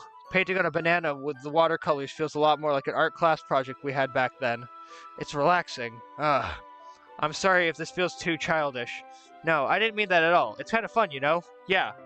Give her Colonel Sanders' voice? I don't even remember what Colonel Sanders' voice was. Alright, you know what? I'll do that. I'll give her the Colonel Sanders voice. I'm gonna have to rewatch that stream, though. I'm glad you feel that way, too. Yuri stops painting for a moment, thinking to herself, for me. I don't need to go out and do crazy things to have fun. In fact, I usually don't even want to. It's just like when I can spend time with another person, even if it's something simple, like reading. It doesn't even matter if we don't talk much. Just having a friend next to me makes things better. I feel a little bit nicer. I think that's all it takes for me to be happy. Is that so? Even if Yuri and I are quite indifferent, I can understand where she's coming from. I feel that way about things like anime and games, where simply sharing the experience with someone can make me happy. I think I feel the same way. Yuri smiles gently. I knew you'd understand. Yuri leans over the banner and grabs an unused paintbrush, but I move at the same time, causing my head to bump into hers. Yeah. Sorry. Yuri reels back and I quickly lift my head in surprise. Are you hurt? No, I'm not hurt. I just startled me at all. Sorry, I should have asked you to get it for me. It's not your fault. Ah, your face. There are droplets of paint on Yuri's face and neck. Is there something on my face? Yeah, I accidentally got paint on you. Sorry, it's totally my fault. I'll get a towel right away. I rush out and fetch a small towel, then I dampen it with hot water. I return to my room and kneel back down in front of her. God, my lip is fucking dry as hell from speaking. Alright. Here. I pat down Yuri's face and neck with the towel. Ah. Is something wrong? It's hot. I just didn't expect it. Sorry. I didn't want to use cold water. Having finished, I start to retract my hand, but Yuri certainly holds my wrist. Wait. Eh? Just for a little longer. It feels really nice. Ah. I keep my hand still against Yuri's cheek. She looks into my eyes. It's an intense expression that I recognize from when she read her I thought it said boobs for a moment. From when she reads her books. As if she's lost in a daze, enveloped by her own thoughts. She breathes gently, half through slightly parted lips. What is happening? Is it the aroma of jasmine oil giving me this dizzy feeling? Yuri's gentle fingers wrap around my wrist, sending a tingling sensation through my arm. And suddenly her face seems to be much closer to mine than it was just a moment ago. Ah. Yuri slowly pulls away. Ha, booby. Yuri slowly pulls away. Sorry, I've been feeling a little lightheaded today. I don't mean to space out. It's fine. Oh my god. The moment is over as soon as it began. Yuri picks up her brush again, but her movements seem clumsier, like she's unable to focus.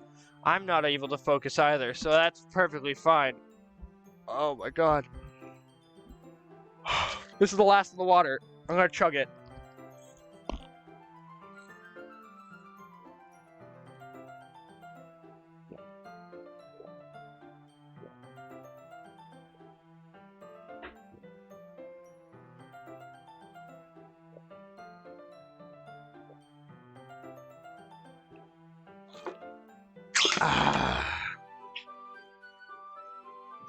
Ugh. All right. That should carry us through the rest of this, hopefully. Dan, how long is this long? How long is this? Dan Salvato, please answer my prayers. Tell me how much more I have to read. I hesitantly retrieve my own brush and continue following Yuri's example. That should do it. I finished filling the night sky with the white dots that look like stars. Looking at the banana as a whole, it's very pretty and natural looking. I think it came out better than I expected. It's a very nice banana. I'm really happy with the results. Yeah, me too. Are you going to add the lettering now? Not yet. It needs to dry first. That's true, but won't that take a while? Well, perhaps it would be best to leave it here and then have you bring it in the morning. I can do the lettering in the classroom before our event starts. Is that okay? That's totally fine. Wonderful. In that case, I don't think there's anything more for us to do here. Phew. You say that like you're glad it's over. Was I wrong to assume that you were at least enjoying yourself a little bit? No, it's not that. I'm just glad that we managed to get everything done. I see. I am too. I was a little concerned about time. I need to start making dinner soon. So you don't have any time left. I was secretly hoping we'd have extra time after finishing the work. Well, Yuri thinks to herself. I think it would be too irresponsible of me to wait much longer. I'm sorry. I was hoping there would be more time as well. It's probably my fault. Sorry for being such a slow worker. No, it's not your fault at all. And the important thing is we got everything done, right? Yeah. So, I shouldn't be disappointed or anything. Gathering all her things, Yuri seems to look a little downcast. I understand why. It sounds like she rarely got the opportunity to spend time with friends in a relaxed environment. But that doesn't mean this is the last time it can happen.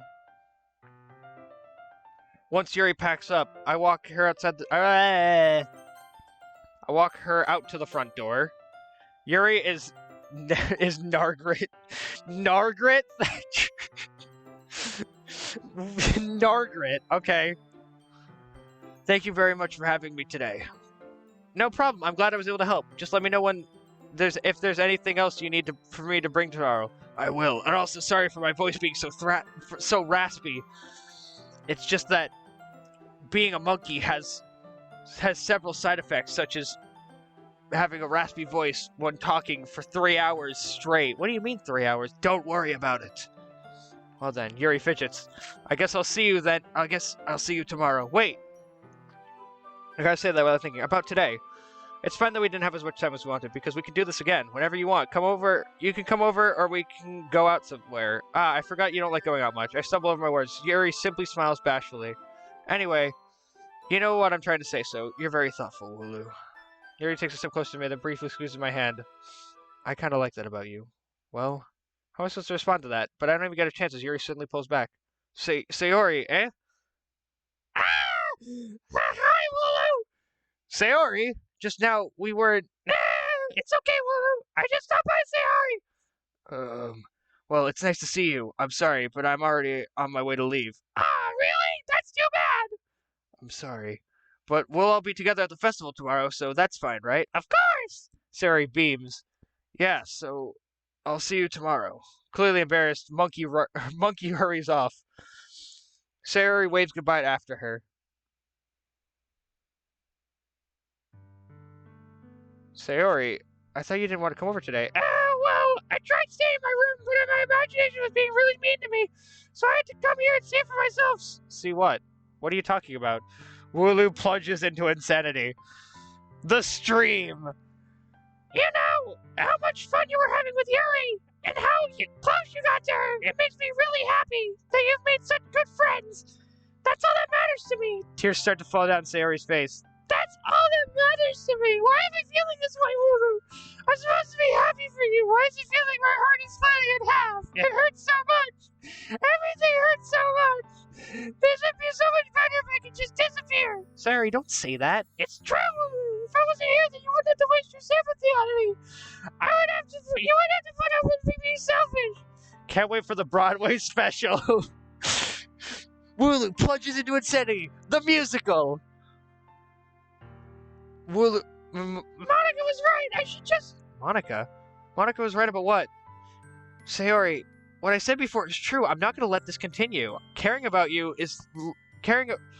like this isn't the burden on your mind that... Yeah, isn't the burden your mind is making it out to be. It's something that makes me happy. It's something that I wouldn't trade for anything else. So even if it takes an entire lifetime, I'm going to be by your side until you don't feel any more pain. But... Sayori looks away. I put a hand on her shoulder to reassure you. I'm scared, Wooloo. I'm really scared. What are you scared of, Sayori? I'm scared that I might like you more than you like me. Sayori? It's true, isn't it? I was weak and started to like you too much. I did this to myself. Wooloo, I like you so much that I want to die. That's how I feel. And then That's enough, Sayori. I don't want you to be hurt anymore. I slide my hand down to Sayori's arm and squeeze her hand in my own. Do you remember how I said I always know what's best for you? Do you still believe me? Wordlessly, Sayori nods. Even if you don't understand all of your own feelings, I know what you need the most right now, and that's what I'm going to give you. Sayori. Scared of Monica. Alright, guys. Do I love Sayori? Do I ditch Yuri and love Sayori? Because I can actually make a choice now. The good ending isn't affected by this, as far as I'm aware. If it has the same requirements, then, Yuri? But what about Sayori? She's so precious. Return to Monkey? But you guys are insane. Alright, fine. You'll always be my dearest friend. What you need most is for things to be like they've always been. Monica told me the truth. She told me how much happier you seem to be after I joined the club. I know you're struggling with some really difficult feelings right now, but please trust me that I know what's best and what will make you happy in the end. I promise I'll help get things back to the way they were. I see. Sayori forces a smile through her incredibly pained expression. Guys! You're such assholes! Is this what it feels like to get stabbed in the chest? I should write a poem about this. Sayori, It's okay. This is just my punishment, remember, for being so selfish. So please don't worry about these stupid feelings. I know you're right. I knew this whole time that there's no happiness down that path. That's why I came here. So I could get the answer I needed to hear. And the other thing, you're also right that I just wanted to go back to the way it was. I realize that now. You really do know me better than anyone, Bulu. I'll trust you with anything at all, so... Sayori's smile finally breaks. All of a sudden, she turns around and drops to her knees. Clutching her head with both her hands, she screams as loud as she can. I'm so shocked that I don't know how to react. Sayori looks over her shoulder and flashes me one weak smile before turning and running off. Sayori! I'm left helplessly standing in front of my house. Why am I feeling so horrible about this? There's nothing more that I could have done. The most I can do is support Sayori through her feelings and help her on the path that's not right. Or helping on the path that's right. No. But I'm having as much trouble understanding Sayori's feeling as she is. My throat hurts just listening to this. Oh my god, you have no idea how much my throat hurts. Even though I can comfort her, I keep wondering if I should be doing something more, something different. I know these thoughts will continue to plague me until things are finally back to the way they were. I'm going to give it everything I got. Sayori will always be my dearest friend, and I will do whatever it takes to put a smile on her face every day.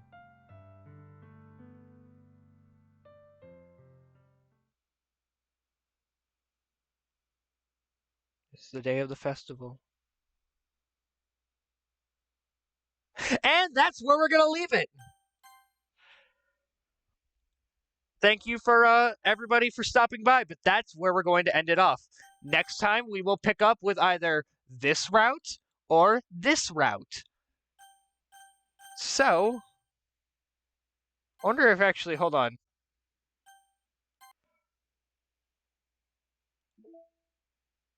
Oh my god! The 6 side stories are, hold on.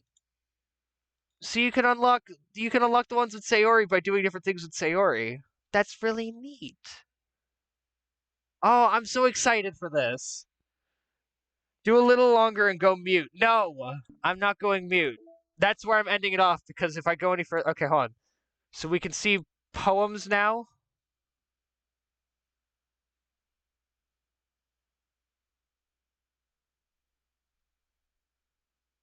Yuri's special poem acquired by writing all 3 poems for her. I didn't know that they could get special poems. Monica's first poem, Monica's second poem, Monica's third poem. Right, second poem for Yuri. Choose to help Yuri to the first protagonist's bedroom. Sayori's bedroom, complete with some amusing stuffed animals for her childhood.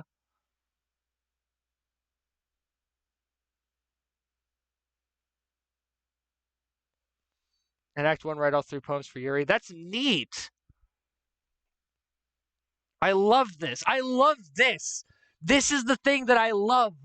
I love getting to see, like, all these extra things that they didn't need to add. And we have new...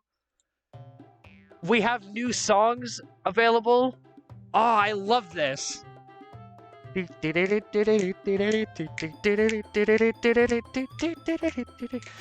is actually the song that the Monica mod for Friday Night Funkin' was based off of. Ding ding ding ding ding ding ding ding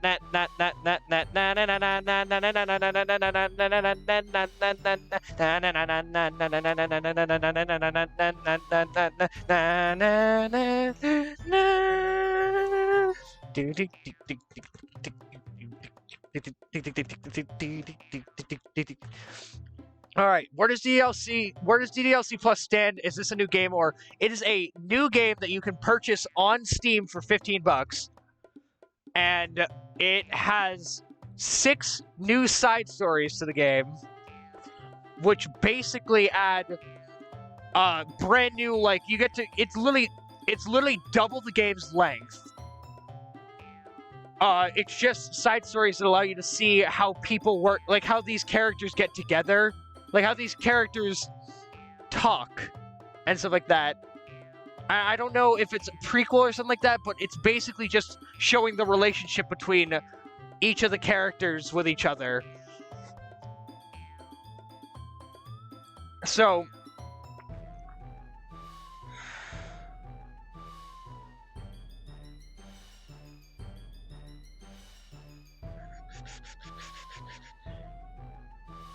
you have to get 6 side stories, and it seems that there's 2 parts for each side story. And then it also comes with mail, interestingly enough.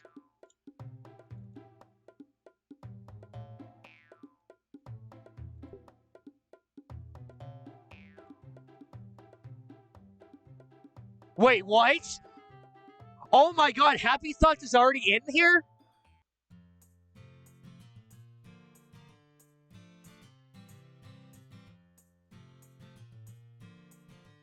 Oh my god.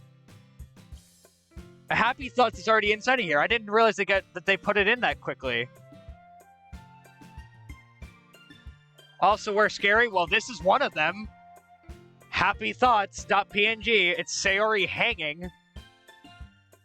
I don't think it's supposed to be there yet. Oh my god, that's amazing! It gives you all the freaking poem points in-game?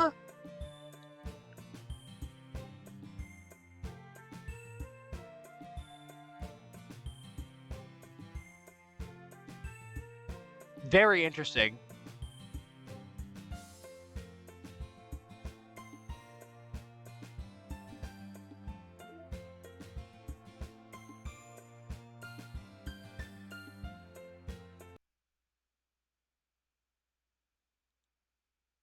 Yeah, these are part of Doki-Doki Literature Club Plus.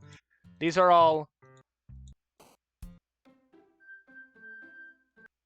And then these ones are part of Doki-Doki Literature Club Plus. Lovely. Happy Thoughts, it's a PNG. It normally would appear in your actual game directory, but because of how DDLC Plus is set up, they don't have an actual file directory. If you try to go to the game's, like, files, you can't view it like you would normally. Instead, you have to view it through the actual, like, fake desktop. And then you can go to settings. I'm already 24% of the way through the game.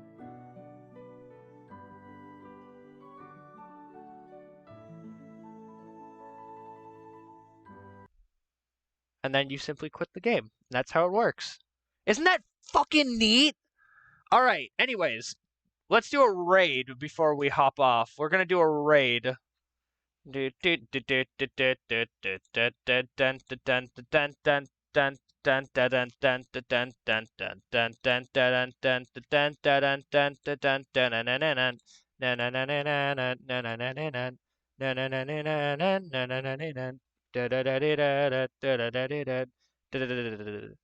Is anybody live right now that we could raid? I forgot the name of the stream. My mind says no, but my body says doki-doki. I don't know why I sound like Mario when I said that. There are a lot of people playing Doki Doki Literature Club Plus. Well, why don't we just, I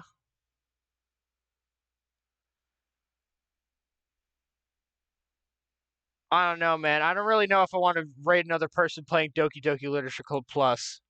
I feel like you guys have already seen this, and I don't want you guys to get spoiled if you haven't seen the game already.